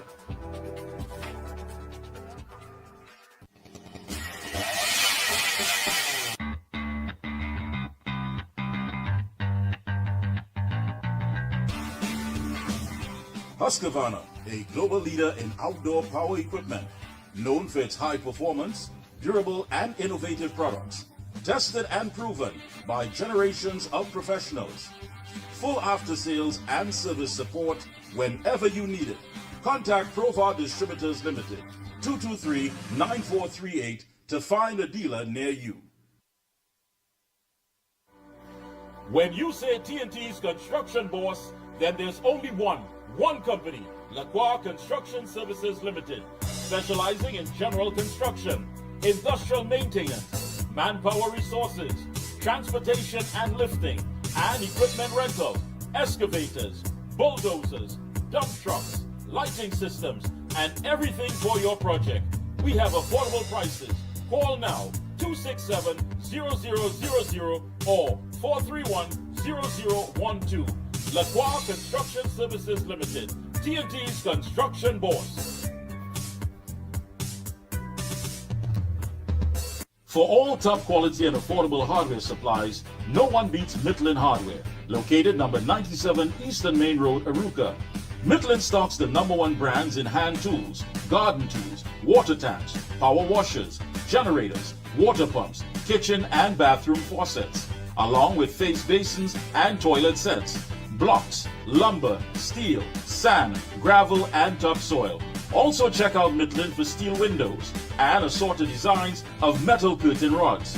Everything for home and business projects. Payments via links, credit cards, online payments, or cash on delivery. WhatsApp 327-7761 or call 646-2144. Open every day from 8 a.m. From foundation to finish, it's all at Midland. The Excel brand delivers quality service. I would recommend Omega Excel to everyone. Take care of yourself, take care of your health with Omega Excel. If Omega XL works for me, it will work for you. Over a period of time, I started feeling stronger in my knees where I could add more pressure. And we are back. Thank you so much, Master Control. And joining us at this time is a gentleman. He's out there in the U.S. and he's always putting his 2 cents in, adding his voice to what's happening here. He's a son of the soil, and he is always outspoken. Let me say a pleasant evening to Professor Anselm Wall Street LeBon. Good evening, sir. Mickie, pleasant good afternoon to you, and a splendid rest of good afternoon to all the people of Trinidad and Tobago, and those locked on and listening to the Observer with Mighty K. Thank you. You may want to talk a little louder. I don't know this soft-spoken Billy D. Williams demeanor that you're coming with. We want to hear. You want me to scream on? You want me to scream? We are in a campaign, so we like to hear the noise. Hey, let me say again, thank you so much for taking time out on this Sunday to link with us. You know, one of the things that we're hearing, of course, is that black Trinidadians are being used to send a message of disharmony. Mickie, can you say that again? We are heard from the Prime Minister that black Trinidadians are being used to send a message of disunity and a message of race and what have you. And I think you weighed in on that. Yes. But what's interesting is that, how do I put this? I mean, coming from a gentleman who has been there, side by side with his cabinet colleagues for all of these years, and I've heard all of these comments, some bitter, venomous comments that have been spewed by his former boss, well, his boss still, I guess, the former Prime Minister, and others. And there was a deafening silence. What are we witnessing? You know, Mighty K, first of all, let me say to Prime Minister Stuart Young, you are wrong. The UNC is not using black Trinidadians. The PNM is failing them. Let me repeat that. Let me say to Prime Minister Stuart Young, you are wrong. The UNC is not using black Trinidadians. The PNM is failing them. And Mighty K, let me say this, Prime Minister Young, when he was just Gary Sober, stood on a platform and he called black people potong and termites. That's not my words. That's his words. And he has never apologized to the black PNM supporters for calling him that. You know, in addition to that, Mighty K, you know, I like statistics, right? You know, I love my statistics. Right? So in a survey in 2021, 61% of black Trinidadians stated they will vote for the PNM, while 54% of Indo-Trinidadians stated they will vote for the UNC. However, the PNM have 26.3% of them living below the poverty line. And Mighty K, I have said this over and over. Under Kamala Prasad-Busesa, from 2010 to 2015, she reduced the amount of black people living below the poverty line from 19.8% to 17.3%. And under Prime Minister Rowley, he increased it from 17.3% to 26.3%, and over 50% increase. So when I hear Prime Minister Young coming and talking about the UNC as black and the UNC using black, the statistic doesn't point that out. The most dilapidated communities in Trinidad and Tobago are communities who have never forsaken the PNM, including Mova, Lavantel East and Lavantel West. So I think Prime Minister Young had to come again with those red tricks. People are falling for that. And come April 28th, yellow is the code. Yeah, but you know, Mr. Lamont, what's interesting here, we were told a couple of years ago by Dr. Rowley that black Trinbagonians have not reached the level. He was disappointed that we were not better off than we are today, that we did not financially or socially evolve into having that sort of status. And then one has to ask the questions, did he expect that to happen because of PNM policies? And if so, what PNM policy that has ever been presented to the people, I should to black people of this country, that has helped them to elevate their lives and the lives of the people in their community? Well, I think we have to go back to the famous words of former Prime Minister Rowley. He has no problems making the rich richer in order for them to create opportunities for the poor. And I think I want to say this here, and I ask this question to the PNM supporters, especially the black PNM supporters, and I make no qualms about saying this, Mickie, the poor, black, disadvantaged PNM supporters. I am trying to find one socio-economic statistic in the last 10 years under the PNM, where black people are at the top of the socio-economic ladder. Just one, Mickie. And they've been having a very hard time to find one. So when you look at the policies of the PNM, the policies of the PNM is not to support those people who put them in power when they go to the voting booth. Their policies that support the finances. You know, so it is about time that the black supporters of the PNM ask them, where is our economic development? Where is our economic empowerment? Where is our economic inclusion and access to capital for black people and black businesses under this PNM government? And I will say this, Mickie. Kamala Prasad-Busesa, as leader of the United National Congress, have shown that when she is in power, when she was in power between 2010 and 2015, Mickie, black people prospered. And let me say this, people get upset when I say this. It appears to me, Mickie, that many of the black PNM supporters had rather suffer under a black prime minister than to prosper under an Indian prime minister. And I have no qualms about saying that, because the statistics point that out. Let me say one other thing, Mickie. If you look at the SEA, under Kamala Prasad-Busesa, the black people that was scoring under 30% was very low. Once the PNM came into power, that number increased significantly, in that there are more black students scoring under 30% in the SEA under the PNM government than under Kamala Prasad-Busesa run government. Wow. I think I can give some statistics where you get quiet. But these are facts. These are facts. But that's what it is. But again, facts, not fiction. Again, you get this impression that because it's this season, we start hearing the race baiting or whatever, and I think we've come accustomed to that element in our local politics. But the issue here is trying to use a group of individuals that you have exploited, that you have socially, politically abused, that you have always sidelined, to make them a priority now in order to get political traction, really and truly says quite a lot. I was talking, of course, I had on veteran journalist Ken Ali just now, and we both agreed that, you know, many of the people who would have been supporting or died, many of the people that you would hear saying, I'm going to stay PNM till I'm dead or what have you, they're gone. You have young people now, free thinkers, who are able to say, listen, I have seen the generation before me suffer. They have not benefited. And I believe that it is deserving that I have a better life. I want to live better. And it seems as though the PNM is not prepared for that. Is it that there's an issue that when it is that the people who have been enslaved and the people who have been exploited stand up and demand what should rightfully be theirs, that's where the problem begins? Yes, and what the PNM is very good at, the PNM is very good.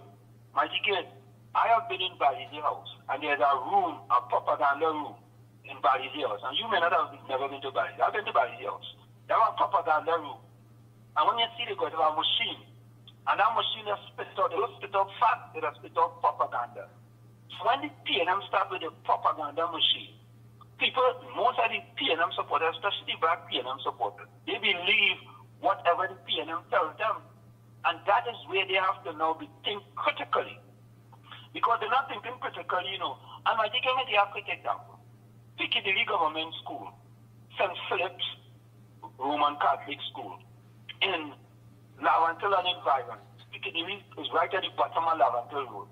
Those two schools, my DK, have been closed for a long time. And this PNM government, this wicked, evil PNM government, that's what they are.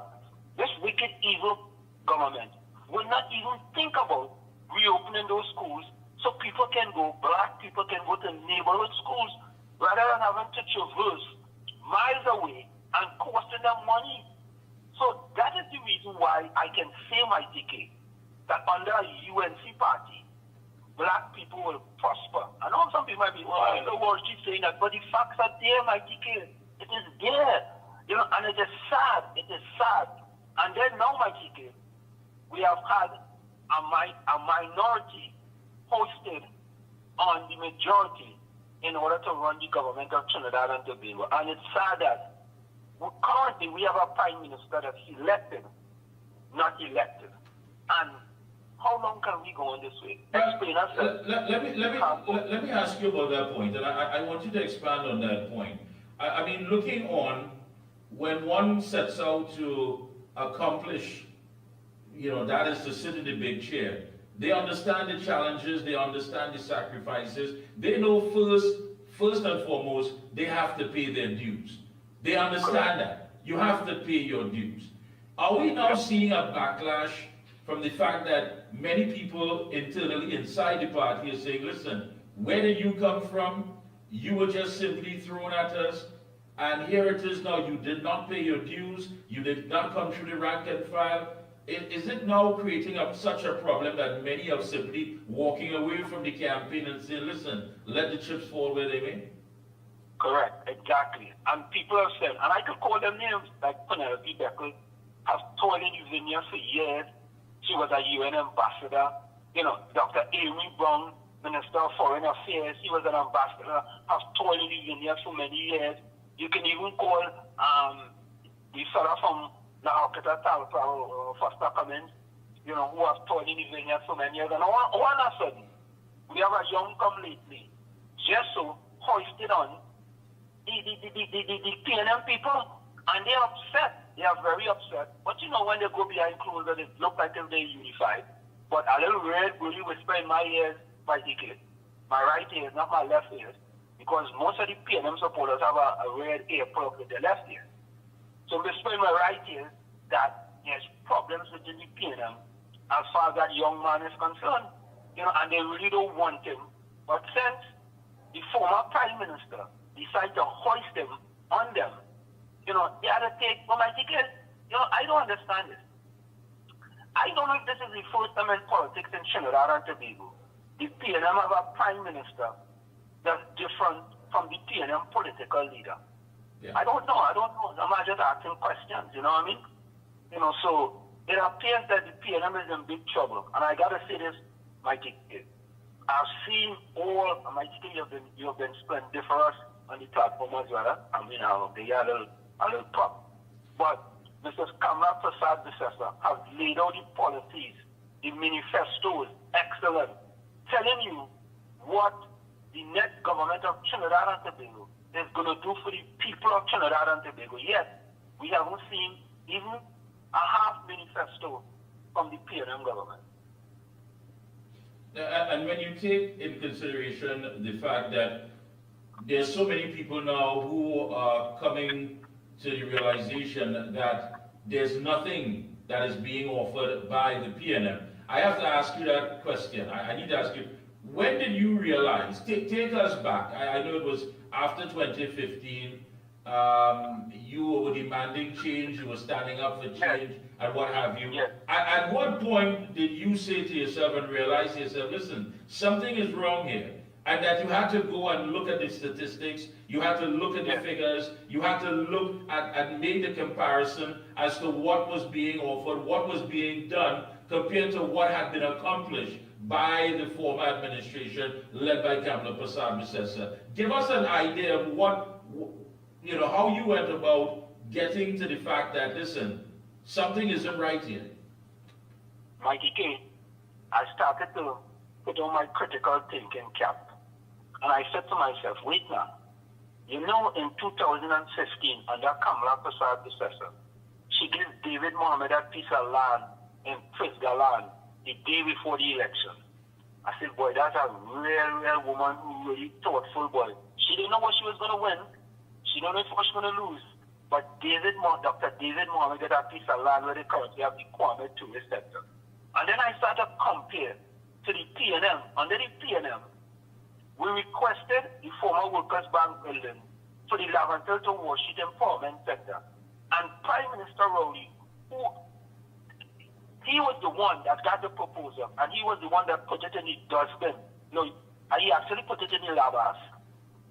And they rather mash down the building, mash it down like chili baby, Mickie, than give it to the Lavantel Washington Empowerment Center for those poor black disadvantaged youths. Secondly, I started to look at the statistics under the UNC, compare and contrast as far as poor black people living under the poverty line. And when I see Mrs. Kamala Prasad-Bissessar reduce it from 19.8% to 17.3%, and under Prime Minister Rowley in 10 years, he increased it from 17.3% to 26.3%. I said, nah, the UNC really care about black people. And then when I look at education, and I see how the students, the black students, prosper under UNC government and failing miserable under PNM government. And lastly, my ticket, when I look at the crime, if you take the PNM and under Prime Minister Rowley, they went to the Crime Olympics, they get gold, silver, and bronze. 3 of the highest murders in the history of Trinidad and Tobago was under a Prime Minister Rowley-led PNM government. And I say to myself, I say, you know what? I cannot sit down there and support that kind of thing because the PNM does not have black people's interests at hand, especially the black supporters. As Malcolm X by decree. All the PNM want to do to them is have them suffer peacefully. And that is sad. And I know that it wasn't easy for you to actually make these statements publicly. I know there was quite a lot of back. No, my DK, no, don't try to give me out. It was easy. Here's why it was easy, my DK, because when I see my own black people suffering, and I compare what was done under Kamala Prasad-Bissessar, it was easy for me to say yellow is the code. Very easy. You know what I mean? Don't try to get my out, my DK. It's okay, I didn't try that.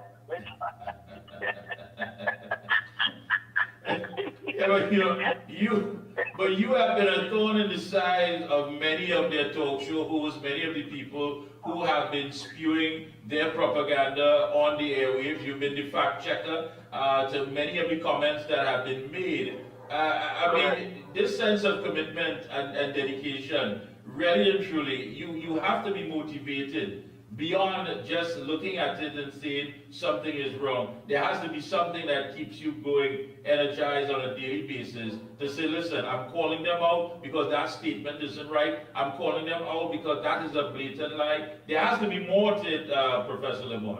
Yeah, Mickie, let me tell you. All right, you remember, you're going deep down now. Go deep. Mickie, I grew up in Schumacher, Lavantel, building one apartment, 2-1. The first planning in Lavantel.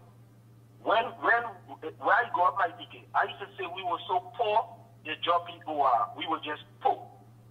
And when I see in 2025 what my community look like, I left Trinidad 47 years ago, my ticket 47 and my ticket, it is 45 times worse than when I left it. And most of those years under a PNM government and a PNM stronghold, Laventille West have never voted for any other party other than the PNM. And secondly, my ticket, I see a video about Rosedale Laventille and a young lady talking about 5 generations. I said, nah. I said, oh God, boy, how could a party be so wicked and evil to people who keep putting them in power over and over? And I hope, my ticket, and I believe that many of these people are finally woken up and going to give the UNC an opportunity in order to make lives better for them from an economic and social perspective as well. Thank you so much. Any closing comments? Go right ahead. Well, I think let me just say to the people of Trinidad and Tobago, I want you all to go look at the statistics when Kamala Prasad Bissessa was in power between 2010 2015 to 2015 to 2025. Compare and contrast, especially those people who look like you and I, Mickie, and show that the UNC, under a UNC government led by Kamala Prasad Bissessa, you as a black person will prosper in Trinidad and Tobago and you wouldn't suffer like how the PNM have you suffering. Mickie, you have a splendiferous, tremendous, marvelous, fantastic, spectacular rest of the day. Same to you, and do have a good one. Thank you so much. Thank you. Bye-bye. There you go. And that was Professor Anselm Wall Street LeBon, and he told us exactly how things unfolded. I mean, he was one of the most outspoken individual when it came to demanding change from the People's Partnership Administration to what we currently have today. And today he's making it quite clear that, listen, he had to press pause, he had to take a step back, he had to look at it and say, listen, something just doesn't add up. Something isn't right. He has been advocating for that center to help young people from areas that have been neglected. And as he said, someone took that plan and threw it in the labas. They didn't want to speak to him. They didn't want that. And he didn't even go into the details. I should have asked him, but you know, as to what role did he play when it is that Dr. Rowley visited the New York Stock Exchange. And it was very critical role that he played in order to make that a reality. But yet still they simply did not want to listen to him. So that's what we're looking at. Take a quick break and we'll be right back for more right here on The Observer. Limiting chronic inflammation is important for so many conditions that occur. I had a lot of pain 4 years ago. We used to have pain in my knees and my hip. Taking it for arthritis. Omega XL saved my life. Then I started to realize, but hey, I could use my hands, I don't have any pain. All in all, I am pleased to say that the Omega XL has worked.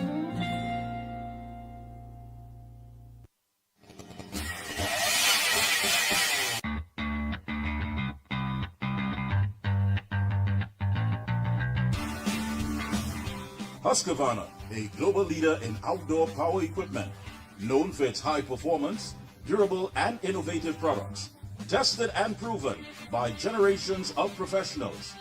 Full after-sales and service support whenever you need it. Contact Provar Distributors Limited, 223-9438 to find a dealer near you. When you say TNT's construction boss, then there's only one company, Lacroix Construction Services Limited, specializing in general construction, industrial maintenance, manpower resources, transportation and lifting, and equipment rental, excavators, bulldozers, dump trucks, lighting systems, and everything for your project. We have affordable prices. Call now, 267-0000 or 431-0012. Lacroix Construction Services Limited, TNT's construction boss. For all top quality and affordable hardware supplies, no one beats Midland Hardware, located number 97 Eastern Main Road, Arouca.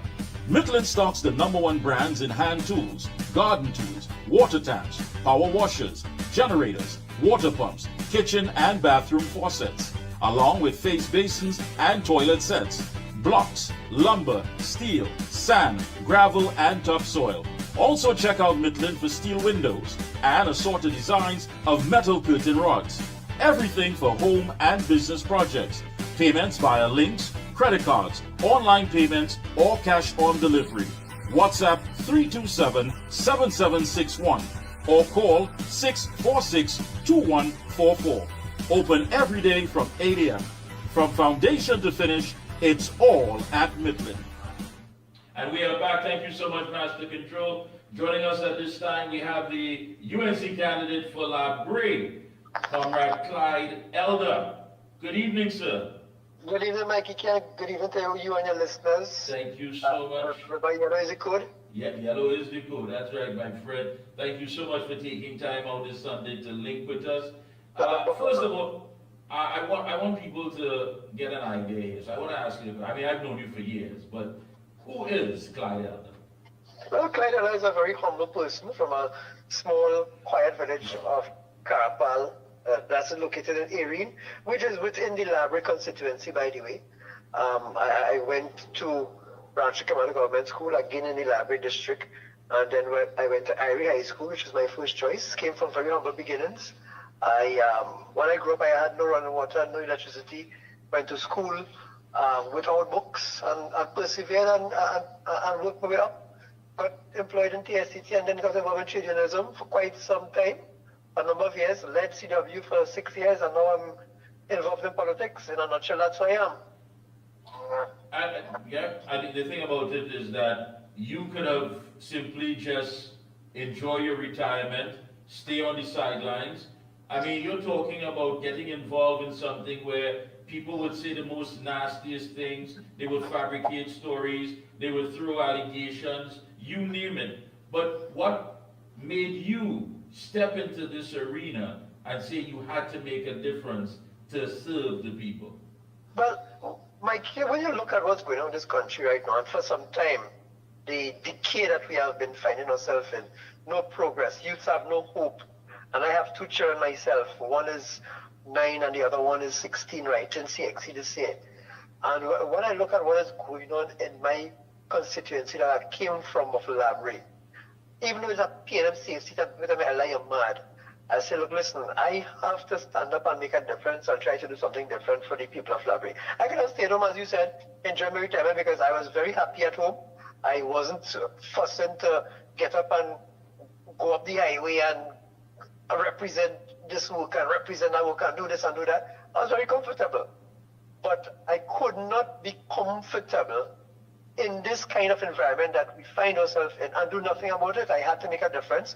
And therefore, when the coalition of interest was formed, and I was asked both by the United National Congress as well as the OWT to consider being a candidate for La Brea, I jumped at the opportunity because I felt that it was time that I actually stood up and made a difference and took this chance in a political way. Because you see, when you have a political problem, the only kind of solution for that is a political solution.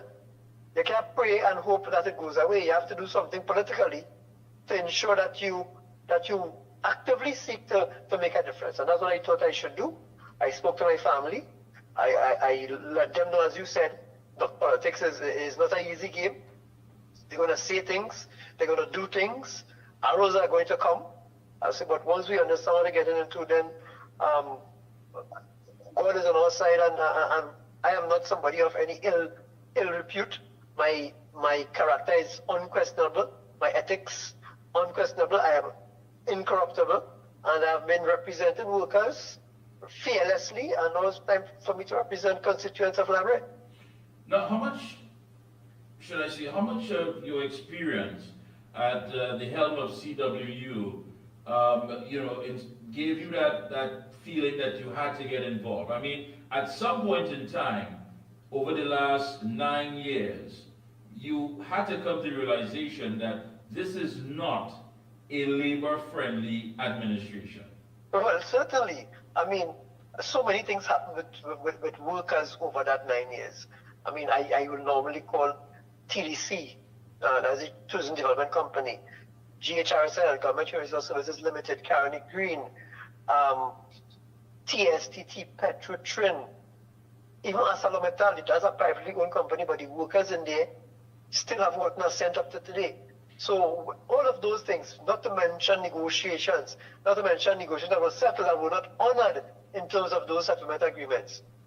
All of those things combined, and even by themselves, were enough to say, look, this can't be a labor-friendly government. I mean, they attacked unions, they attacked OWU, they attacked CW, they attacked PSA, you name it, they attacked unions. And they continue to attack unions, by the way, but we can't leave them there to keep doing what they want. You see, some people are fooled and believe that PNM care about them because, I mean, some people still voted for Eric Williams. Whether you believe it or not, they still voted for Eric Williams. But the PNM that they know today is not the PNM that they knew since 1950s and 1960s.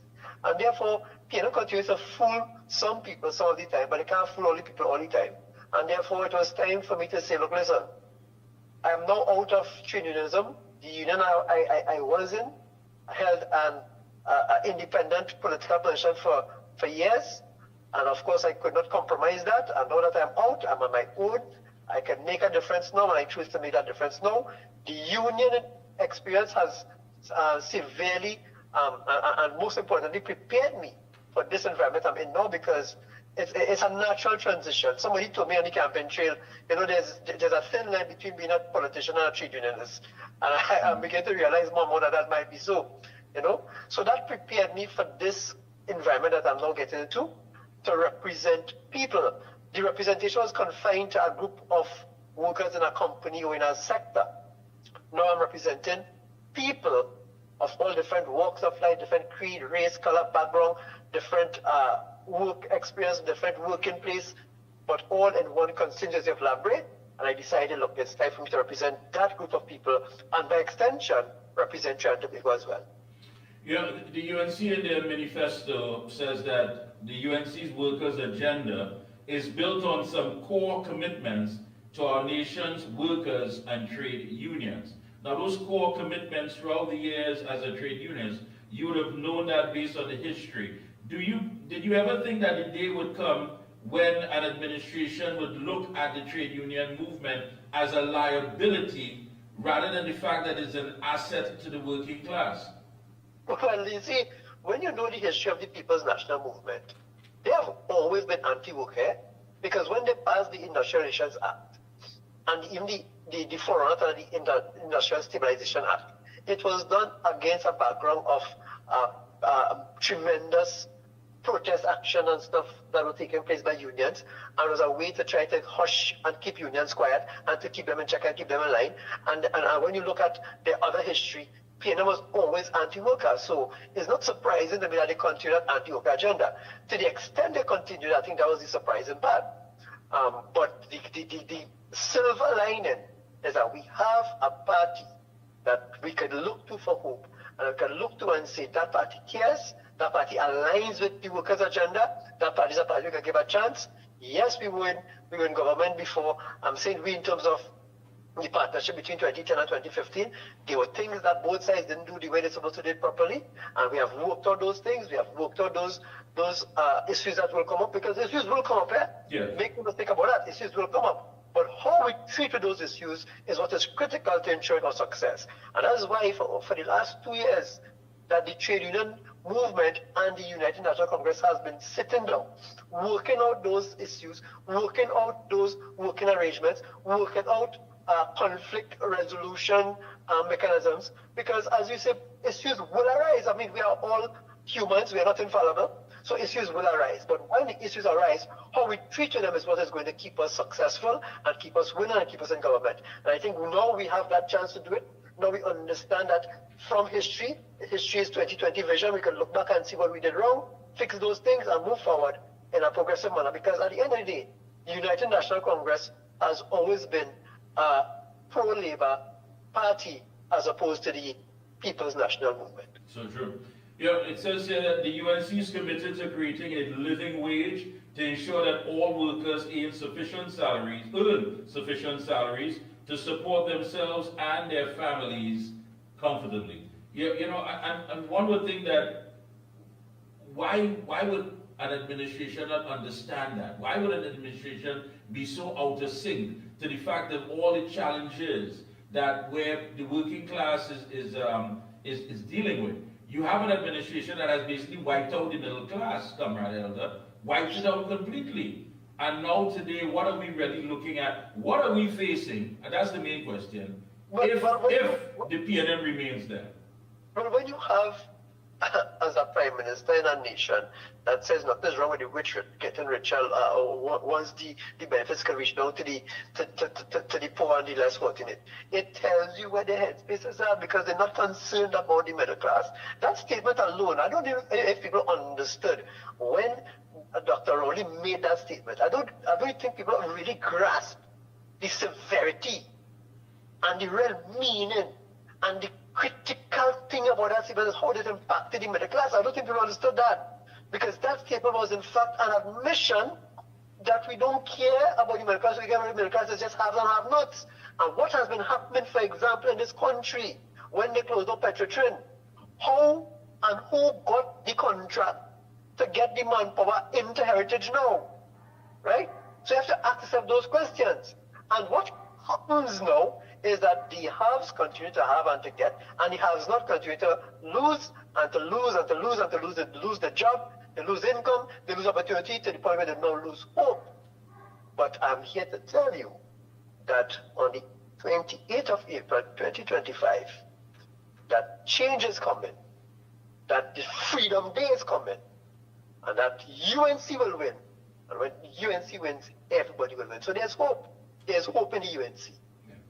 The UNC is also committed to amending the Trinidad and Tobago Revenue Authority legislation for PSA union successorship to ensure representation of TTRA workers, and that was a major issue. Yes. Tell us, I mean, what does it mean knowing that dialogue has taken place and there's some focus there that can benefit those workers? Well, and you recall, Mickie, that this issue is an issue that went all the way to Privy Council. And it went to Privy Council being fought by Ms. Dury and on behalf of the PSA. And she took the government straight to the Privy Council, right? And of course, they got to go ahead to do what they want in terms of the Revenue Authority. But at the end of the day, the critical issue in that was that no discussion was held, no agreement was arrived at in terms of how do you treat with the workers who are now in the customs and excise, who are now licensed officers and other areas that you want to merge into Revenue Authority. How do you treat those workers in terms of their current terms and conditions, in terms of their future terms and conditions, in terms of unions' rights, in terms of union recognition? That was never dealt with. And it is heartening to see that in the union, and you see, I keep making a mistake, but it's a genuine mistake because it is now synonymous, that the UNC and the unions agenda has now aligned to the point where the UNC has put it in the manifesto, the workers' agenda, that includes looking after the Revenue Authority and ensuring that the union has successorship in the new entity. That's a critical point because see, what you don't want workers to get into an entity thinking that you'll always have good people in office, and the PNM shows us that you can't always have good people in office. So true. And that you always treat the worker good. You have to ensure that you put things in place so if a worker is treated badly, there's a redress for that worker to get justice in his working life. So that's an excellent piece of manifesto, I don't call it promise, right? Because you know the manifesto of any party that then becomes government is in fact government policy. That's an excellent piece of government policy. That's right. Now the UNC rejects the unjust 4% and 5% imposed on all state sector workers and commits to engage in the free and fair collective bargaining process through the office of the CPO. And now to me, that definitely is number one. I think it's an insult with this 4% and even this 5%, taking into consideration the cost of living, inflation, and the challenges that one has to go through on a daily basis. I mean, this really says a lot as far as helping the workers and getting them in a position where they have that buying power, purchasing power that is necessary. Indeed it does. And the more insulting part of that, Mickie, is that while they gave the workers 4%, they gave themselves 47, 50 something, 60 something percent increase. Even the Prime Minister, who is already well off, who is already well taken care of by us, he is leaving office with a back pay of $1 million and a pension of $87,000 a month, tax-free, paid for by us. And he was already well taken care of. You really think he needed that as much as the workers needed more than 4%? Think about it. So that was a real insult. And on top of that, Stuart Young, who was Prime Minister for 1 day, and I'm saying 1 day because he was appointed today, and the next day, he named a cabinet, and then what did he do? He advised the president to prorogue parliament, and he called election. 1 day he was Prime Minister for, 1 day. And just because he's Prime Minister for that 1 day, he's not going to get $87,000 as well until he dies as a pension. And workers, seeing that, being told that the country has no money, your value is 4%. That is a greater insult to workers. But again, the UNC is saying to the workers, look, we hear you, you deserve more than that, and we are prepared to give you more than that. I believe I heard Dr. Munyan say, we are even willing to start at 10%. As we want to start. Look, last week, unions were calling to meet with the CPO. I know you offered them for 2020 to 2022, you offered them 5%, 113. That's why you started at 5%, right? So if it is you could have offered the workers 5%, now all of a sudden you could call for a meeting during election time and offer them 5%, thinking that some of them going to get full because it's 1% more than 4, right? And the 5% for 3 years, whereas the 4% was for 6 years, right? Thinking that some unions are going to be fooled. Well, here's what, the unions are not going to be fooled. I'm sure all the unions rejected that, and they're just waiting. What the unions are doing now is just waiting for the UNC to come into power so they can get what they rightfully deserve, and rightfully so. So true. Yeah, there's so much to discuss as far as that, but one thing we know that there has been a lot of discussions that have taken place, intense dialogue with that of JTAM and the United National Congress. And so we look forward to many of these things being implemented. But tell us more about your campaign. I know you're out there. People who may still want to get involved, is there a number? Is there a Facebook page? Give us an idea when your walkabouts are taking place, whether AM, PM, and what are some of the things happening as well with your cottage meetings and activities? Well, my campaign has just been totally awesome. When I tell you awesome, Mickie, I mean awesome. They say that the seat is a PNM safe seat. Well, I will swear to God in my walkabout that is a UNC safe seat, because when I tell you the kind of response we have been getting from the constituents of Labrie, people are fed up. People want change.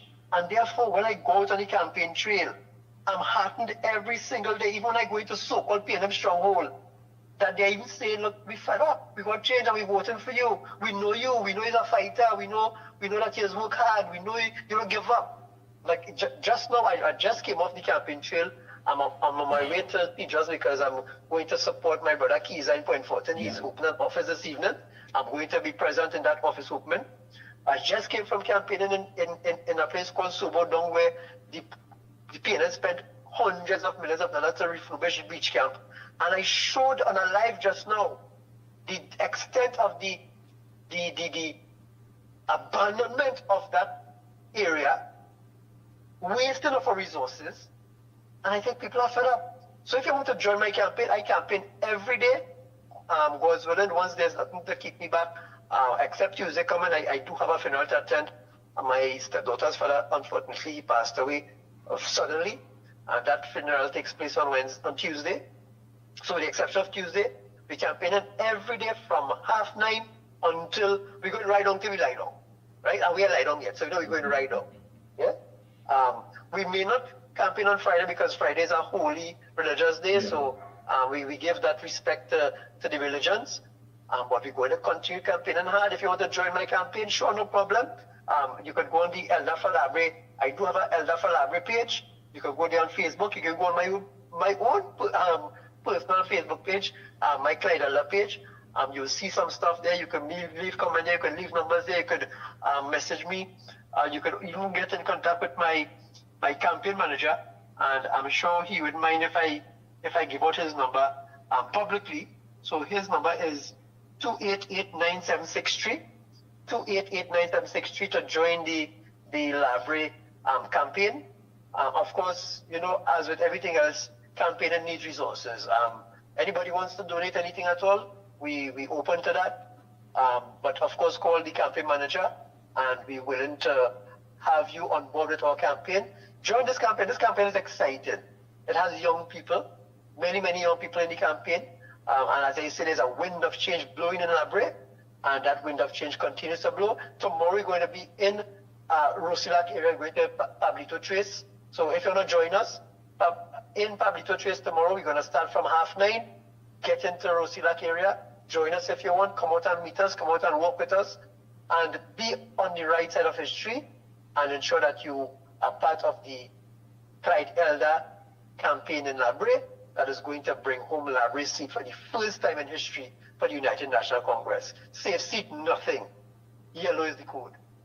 Thank you. Any closing comments? Go right ahead. Well, I just want to say that to the people of Trinidad and Tobago, this is the time to show to the United National Congress that you really care about this country, and to let the others know that they are not what you need, and that you are willing to support that change to good governance. And really and truly, the best way to do that is support the Kamala Persad-Bissessar-led UNC, because when UNC wins, everybody wins. Thank you so much, Mr. Elder. Thank you so much. Best of luck to you and your entire team. Keep up the good work. And, of course, victory come April 28th. Thank you so much again. Most welcome. Thanks for having me. All the best. All right. And, folks, that was UNC candidate for Labre, Mr. Clyde Elder, of course, a former trade unionist with the CWU. And he's making it quite clear that he is out there and he's making it happen in Labre. And just to remind you, our bodies are under stress from environmental toxins to work stress to poor food choices and low nutrients in the food we eat. Our bodies are under a lot of stress. All of these can lead to high inflammation levels.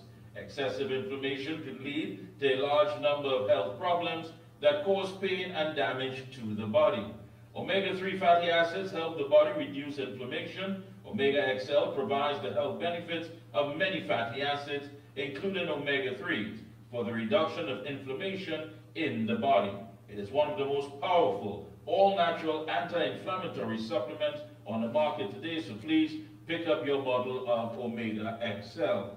Master Control, I know we were out and about last week. Community microphone. Give me one of those clips, please. My brothers and sisters, my name is Kenneth Crevel, leader of the Baptist Sabbath-keeping ministry, stated in number 11 Clifford Street in Kiram. And I am here, my brothers, to represent that faction, because I'm a leader of that faction, of the byways and hedges ministry. And my brothers and sisters, when I heard that the former Prime Minister had handed over the baton to Stuart Young, I have no problem with that. I have no problem with that, absolutely none. But you know what was amazing to me and shocking? That when he called, you know, when you buy a new car, you either carry it a priest or a pastor to get it blessed, because you want to go forward. And when I sit on the news and hearing that he hold a religious denomination nice meeting and call everybody but leave out this Baptist faith, leave them out. And then when you leave them out on the news in the evening time, you hear excuse, and then 2 weeks after, you hear $20 million pass to fix the cathedral. But we have no representation in the forwardness of our education of our poor Baptist children in the church that Pandey, this is Pandey, and the ground that he has given us to build our institute. So my brothers, when I call certain brothers and things, they're sitting down and they're taking that. And I know that shot, that what them try is to muzzle the Baptists. Is to muzzle them and to split them down in two. And then he is telling us, giving us a proposal that Shouter Baptist was, that them Shouter was given to us by the colonial people. If I tell him, don't pray to Mary, I can be out of context. I can't tell him that. I can even put forward a proposal to him about that. I will be fast. But you want to tell us, you put in a proposal to we to split we down. We don't already divided in a certain section, and you want to divide we down more, so tell us Shouter Baptist was given us by the colonial people. And I asked him if he ever researched Isaiah chapter 12 in the Bible and understand where it come from.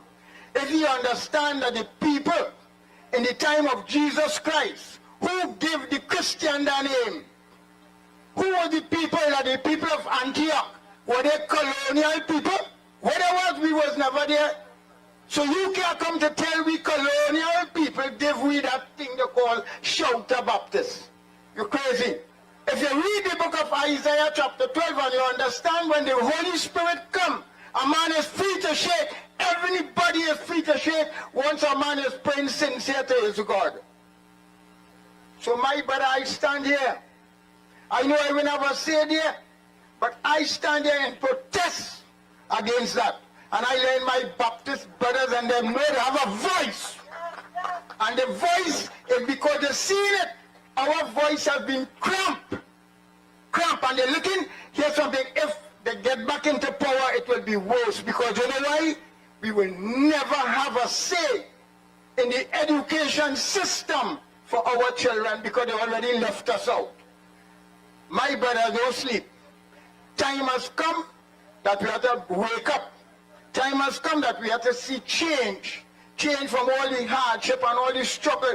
And when you look at it, we're going forward, and we're going forward under pressure. But I want you to be careful.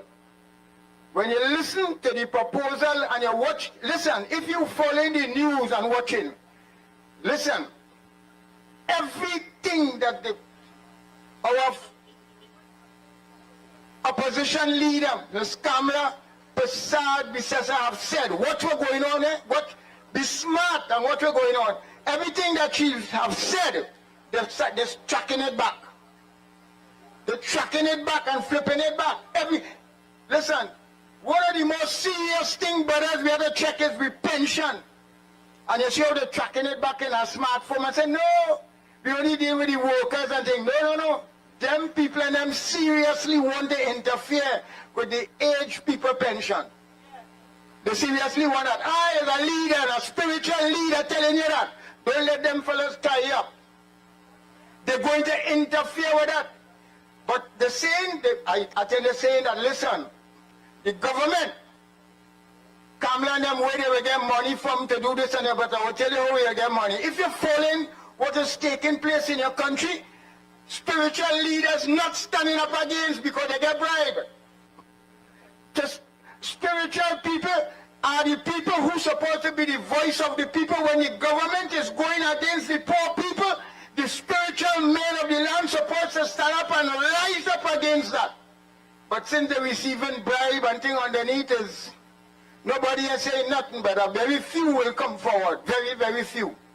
And I, as one man, coming forward here, there, and everywhere I could go and talk about that victimization. They want to muzzle me. I'm not taking that. I will fight to the bitter end with that. I, as a spiritual man, a Sabbath-keeping Baptist, all Sabbath-keeping Baptists, let's keep service on Saturday, I represent that. Praise the Lord. My brothers and sisters, my name is Kenneth. Let me say good morning to everybody, my colleagues, my UNC family, and most of all, my Trinidad and Tobago family. In the United National Congress, we see each other as family. We don't want to see anybody as victims. We don't want to get anybody or see anybody abused. We don't want to see anybody kidnapped and robbed. We don't want to see anybody paying money for extortion. After you would have put in all the work, someone just comes and takes it away from you. We are looking at a free, safe environment for all. Although I'm the candidate for Tunapuna, that speaks nothing. It speaks to me seeing about the entire country and not just Tunapuna. Let me just get rid of one of the elephants in the room. A couple days ago, I spoke to the resources of the Trinidad and Tobago Police Service, the organization, the institution with the responsibility to protect and serve you. And I said, the equipment, outdated, archaic. And next thing I know, I saw 3 men standing or sitting in an environment and saying that is not so.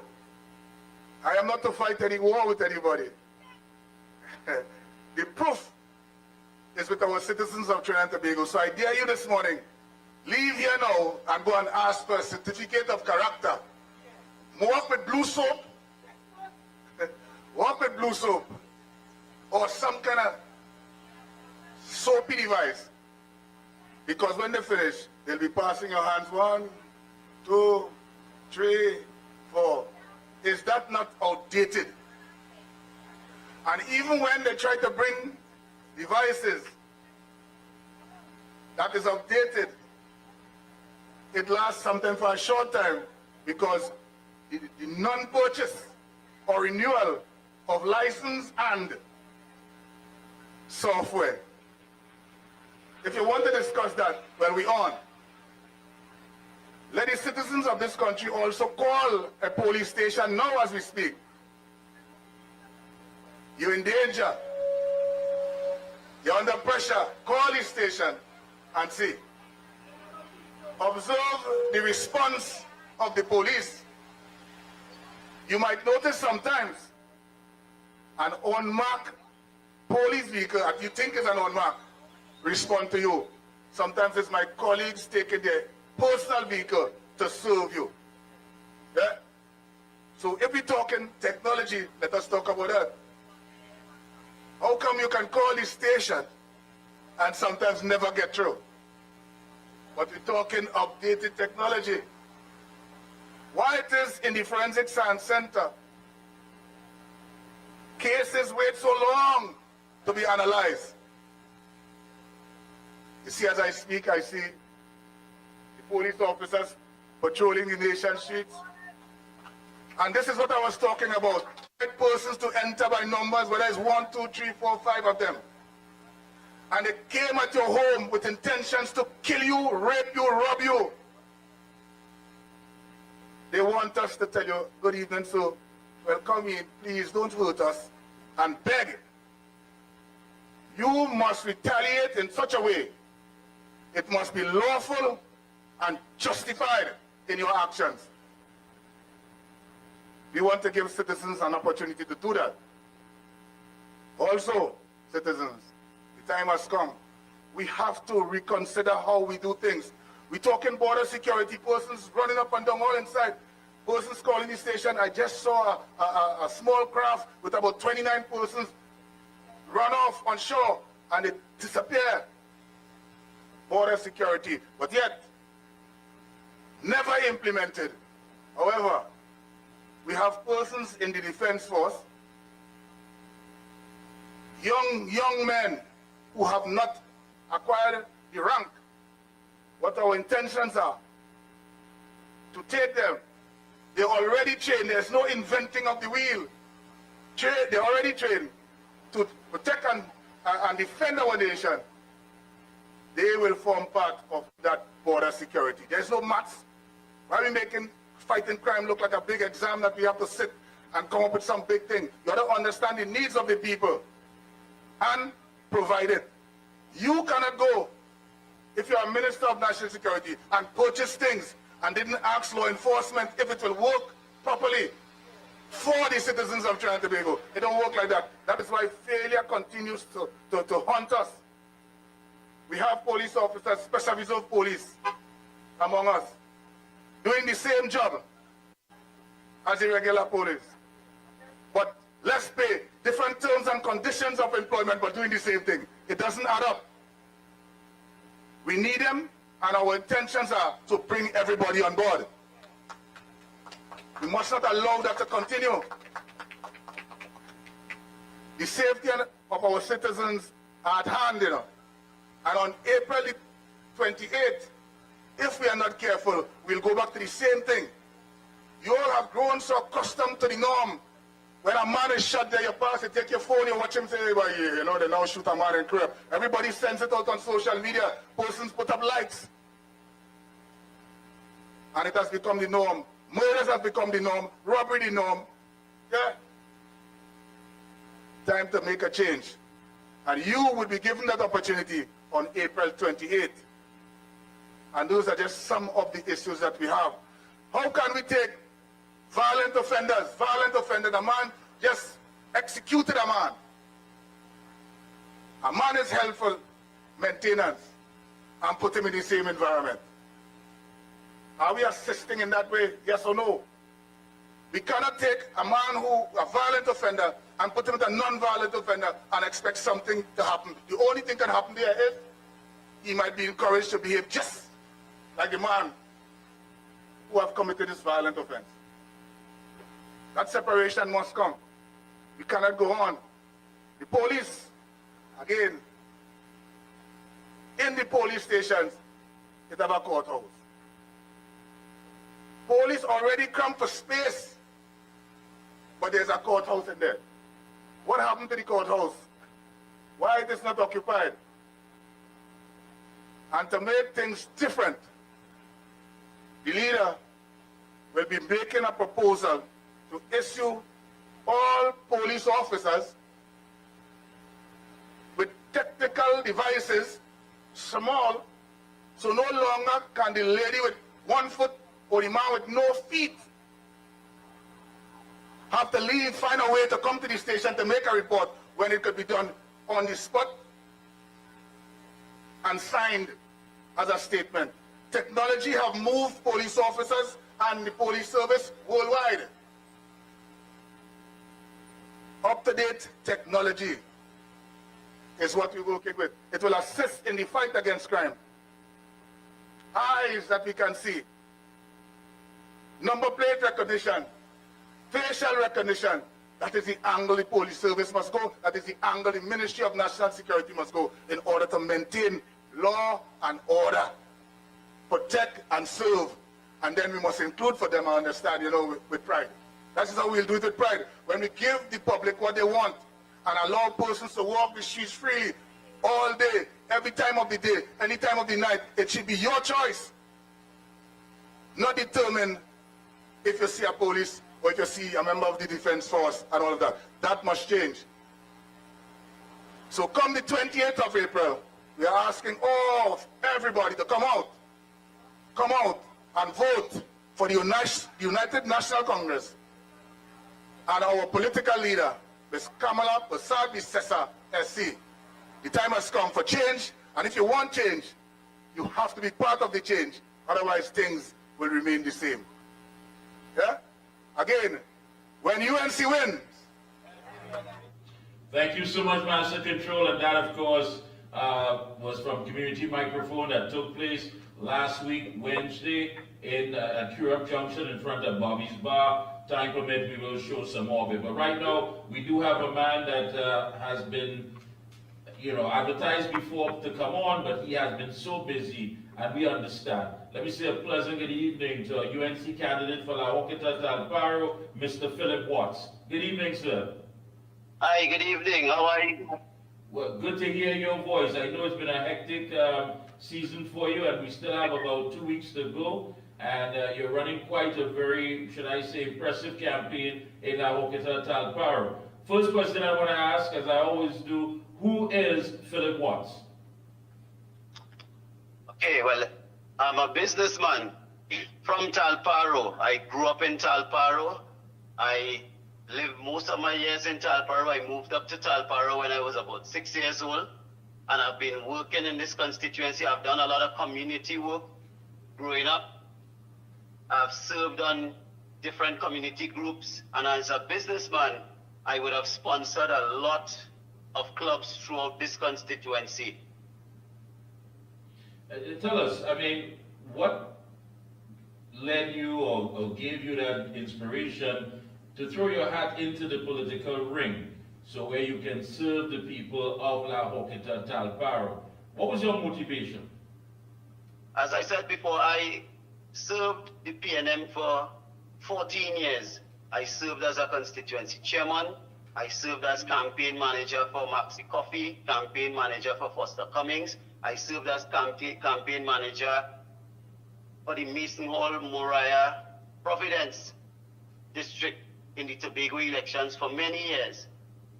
But when I looked at where the economy is going, I have kids also. And when I looked at what is happening, our resources, and I'm speaking from the constituency level, you are finding that the persons who are representing the PNM, they are not managing the resources, the country's resources properly. When I looked at the level of corruption that is taking place within my colleagues in the PNM, I tried to stop it, and I just couldn't. I got a lot of opposition. I couldn't work along with the sitting MP for many more reasons than one. I could give you about 15 different reasons, but I don't want to go down that particular road today because I know the interview is very short. And I am very much interested in serving not only my constituency of La Joqueta, Talparo, but Trinidad and Tobago as a whole.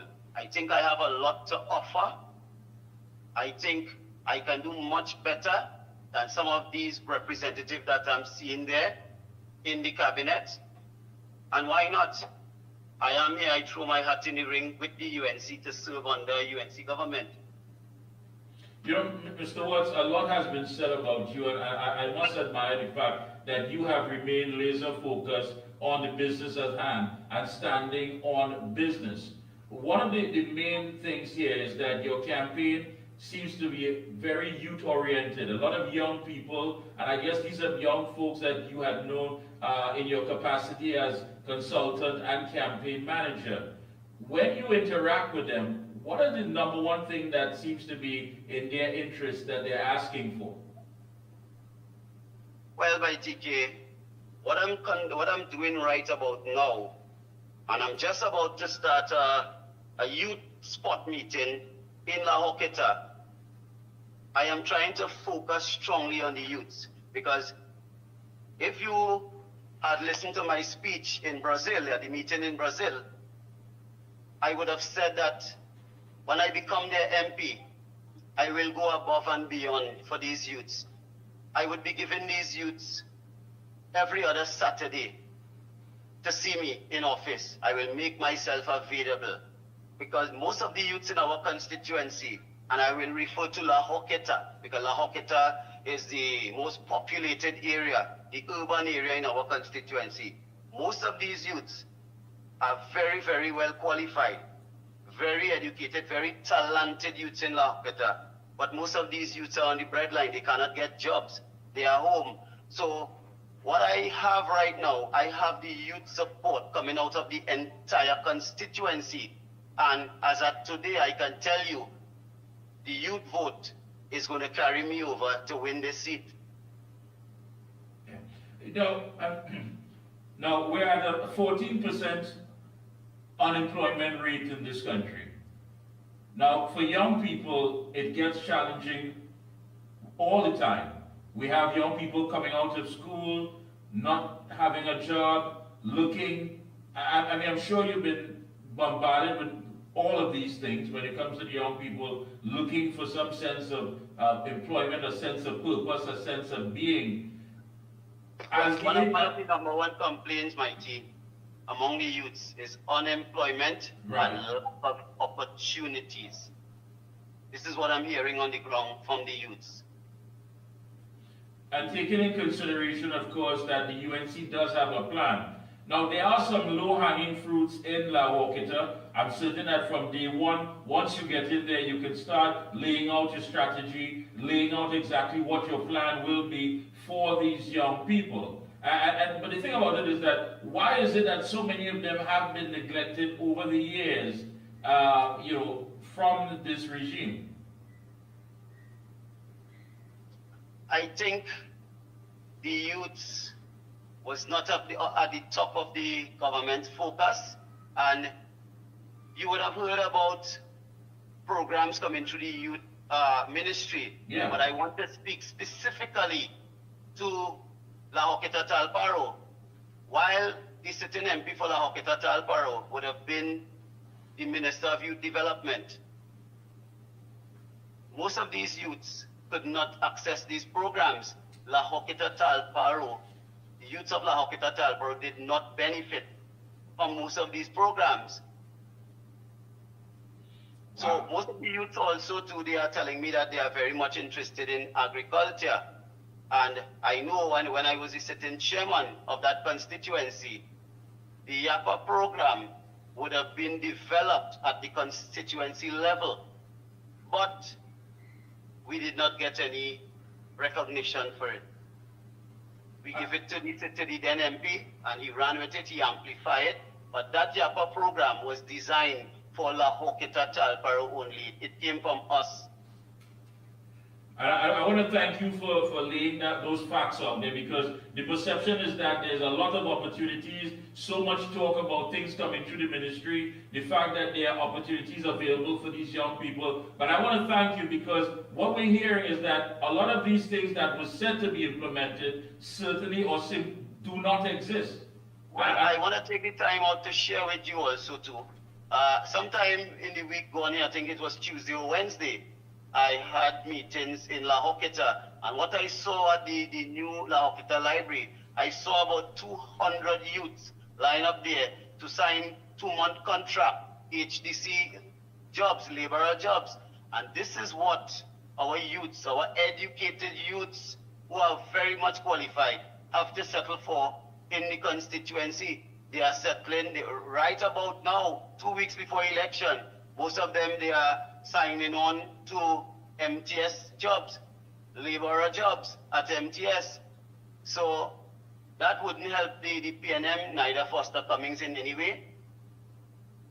I am quite confident that we are going to win this particular seat, La Joquita Talparo.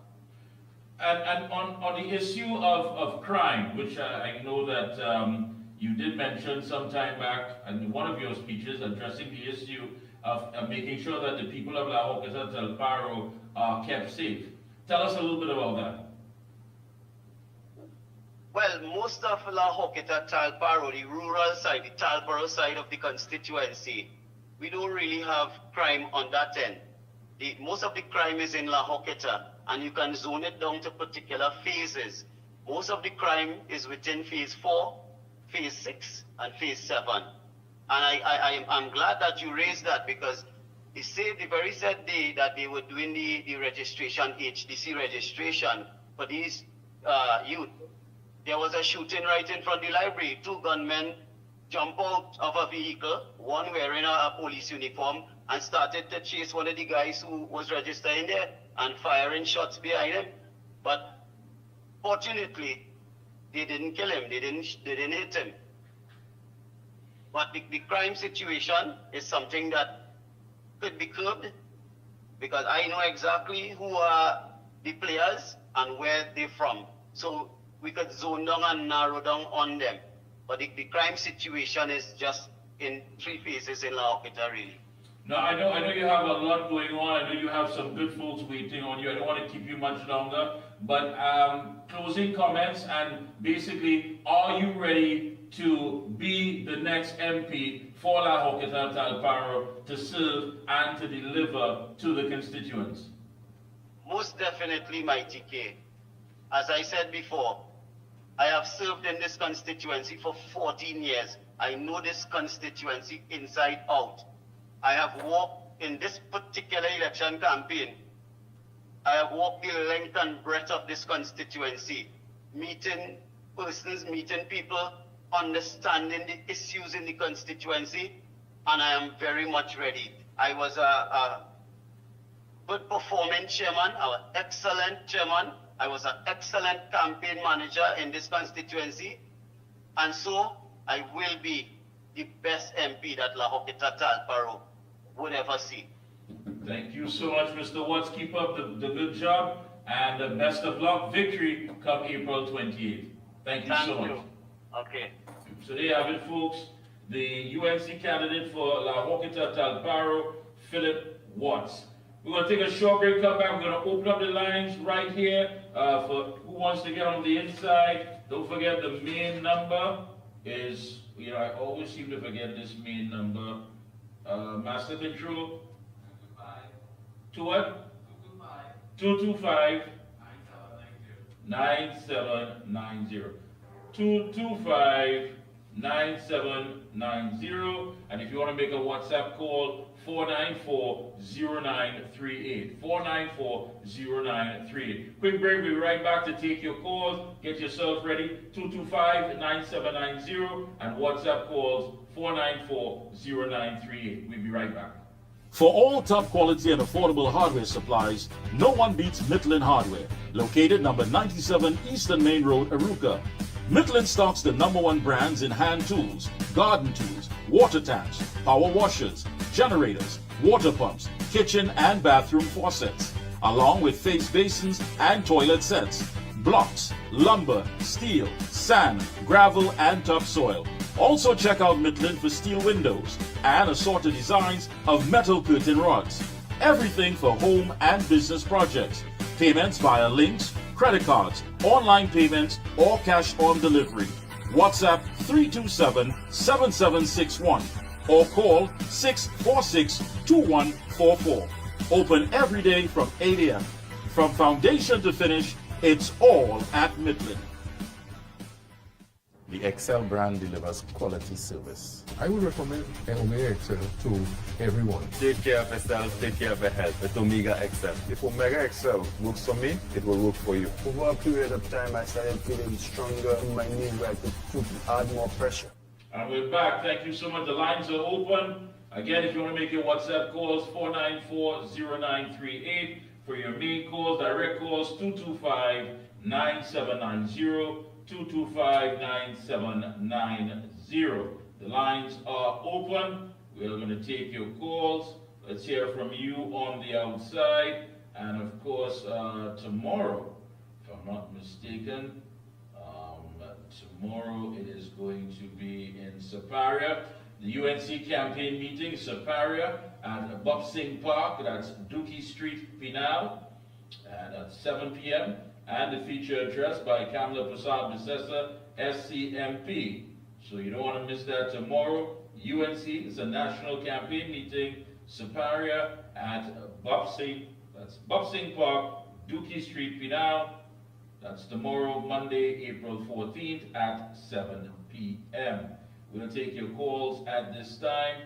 For all the WhatsApp calls, 494-0938. And if you want to make a direct call, 225-9790. I want to thank all the good folks that spoke. Veteran journalist Ken Alley, and he gave us an insight on the entire PNM campaign and why it seems not to be gaining political traction. Professor Anslin Wall Street LeBon, and of course he spoke about the whole race baiting issue and giving us the facts on the issue that the PNM has basically failed black Trinbagonians. And of course, you heard UNC candidate for La Brea, Mr. Clyde Elder, former trade unionist, who is now vying to represent the people of La Brea. He had a lot to say, and of course, he basically acknowledged all the dialogue, all that has been done in planning to make sure that the labor movement is once again strong in the workforce. And you just heard UNC candidate for La Hoqueta Talparo, Mr. Philip Watts, and he's saying that it's a big focus on the youths, the young people in the La Hoqueta Talparo area. So a lot of great people and great contributions and great conversation taking place.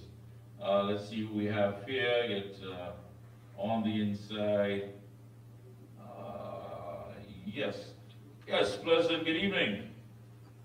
Good evening, Mikey. Good evening to you and all the viewers and the technicians and everybody there. Mikey, I was so pleasantly surprised with your interview this afternoon with Wall Street. Yeah. Mikey, you know, it's a sit-up, aha moment when you hear these PNMites coming out and talking out against the sitting government. We also read today with Sarin Gajo why he will be voting for the UNC. And you know, it was so shameful of Stuart Young to come and talk about the UNC using the black boys and black girls. Why it is that they had 10 years in office. They cannot come and campaign and say, look, I have done this for you and I will make this better for you. No.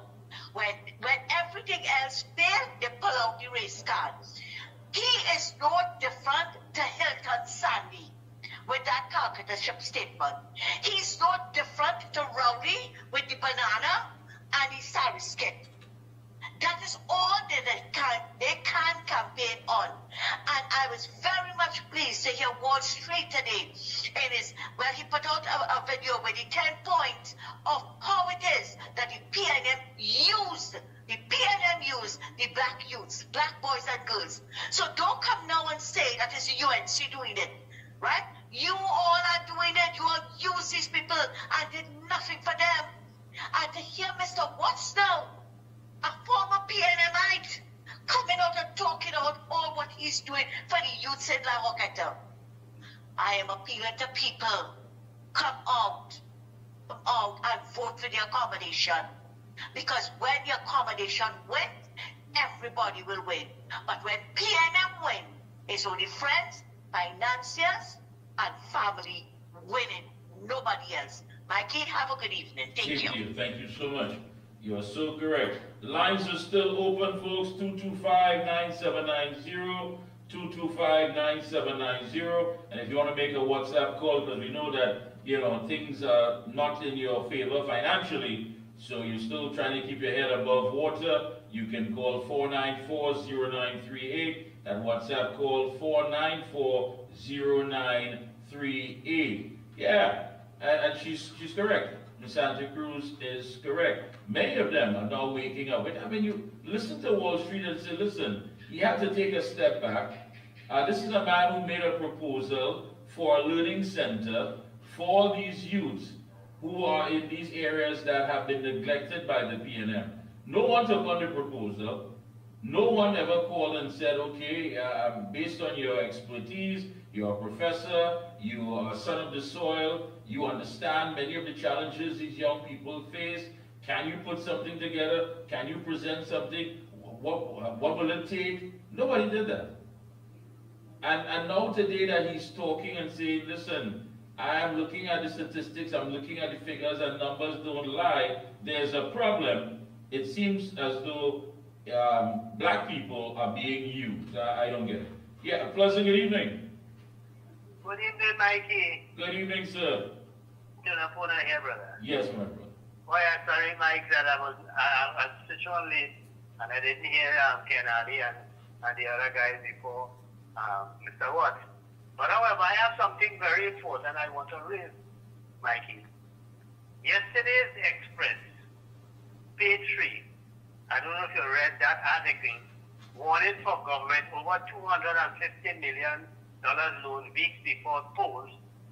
Gambler warning, tread carefully. You read that article, Mikey? No, but I heard about it. All right. Now, what they're saying is that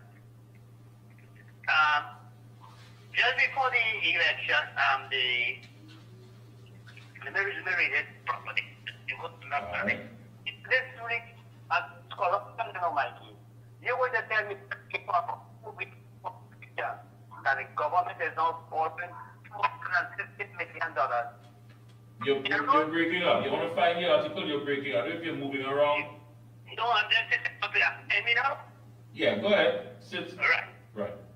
Now, what the opposition leader is raised concern to obtain, for the government to obtain $250 million loan from Scotiabank for road work just weeks before the election. Right. And here what it said, the loan is being sought by NIPDEC, and whose chairman is this one, Mariam Abdul Richards, who they get the award for the COVID thing, who died Max Richards' daughter-in-law. The Express obtained a copy of the letter guaranteed dated March 2025 from the Ministry of Finance to Scotiabank, supporting arrangement and so whatnot and whatnot. At the time of the time, Vishnu Danpal, Minister of Finance, who had taken out of office just days earlier than on March 17th, when contacted yesterday, NIPDEC chairman Mariam Abdul Richards said the government guarantee loan was approved months ago with terms and conditions recently negotiated. So you put it as if then, what the negotiated conditions for that loan ought to be ago. But you see, Mickie, this is a hand up. This is not a mistake route. This is the money to bribe people. Because if you have budgeted or allocated money to repair roads, that would have been done a long time. You can't tell me just on the eve of the election, you're going to borrow. And you know who was one of the big guys in Scotiabank? Stuart Young's father. Mickie, this ought to be investigated. Now, this is corruption. Because this money is taken. Why would you want to borrow 250 years? All that so-called political analysts and economists and all that, who are questioning Kamala, where is she going to get the money from with some of the plans and policies of the finances? Not one of them raised any concern of this, Mickie. You're right. To ask, how come it is that you borrowed this month 2 weeks before the election to tell people you're going to pay road and what's not have you? This money is to pay bribes to the inducement money, Mickie. And unless people like this, and I'm calling for a thorough investigation, this is the behavior of public office. Because one would never expected that on a any government, what do you imagine if the Tamla was in power? And they had you were a big uproar. People would have been falling out and kind of, what corruption, bribe, that and what happened. But you're going to tell me on the eve of the election, you're going to borrow $150 million to do road repair? Mickie, this is something that's investigation. And Dan Paul, you have questions to answer. Because let me tell you something, apart from all the things that happened under your watch, what you was it? You was the man who negotiated. You understand what I'm saying, right? Loud and clear. This fella have plenty to answer. And I want to know if he was involved in this negotiation or Stuart Young's father, who was the exact in Scotiabank, is now sitting and they're having Scotiabank, they're going to make it over $100. That you could enable you to get $100 US on the forex thing that whenever you apply and what have you. But here it is, you could take $250 million to give it to the government. Scotiabank, I call it making a general appeal. I think people have to start withdrawing from these banks, especially Scotiabank and all of this Republic Bank, and we have to find some alternative because it's digging out people's lives. Mickie, Thank you so much. Have a wonderful evening. Thank you. Well, folks, that brings us to the end of our program. Until next week, Sunday. I know that's Easter Sunday, but we're going to be here. We're going to be here. You are home. And if you're home, we're going to have a special program. Yes, that's right. We are mere days away, less than 2 weeks, well, 2 active weeks, I should say, because we have some days there like Good Friday, Easter Sunday, Easter Monday. There may not be much activity, but we have just mere days again, a few days again until April 28th. Make the best of it, make the best choice. You know by now exactly what needs to be done to save this country, and you know exactly what needs to be done so that we can all live better, all of us, not just a selected few, and not just the people themselves and their friends, their family and finances, but all of us. So, until then, be safe. The action has started, and we will be connecting next week Sunday, 5 p.m. to 7 p.m. right here on Gadel TV. Have a good one. It's a hectic week. Don't forget, tomorrow night, Boxing Park, Dookie Street, Pinal. It's all about Siparia and the political leader, the opposition leader, Kamla Prasad, MPSC, will be giving the feature address. So get there early, get your parking space, and get your seat. Until then, we're out of here.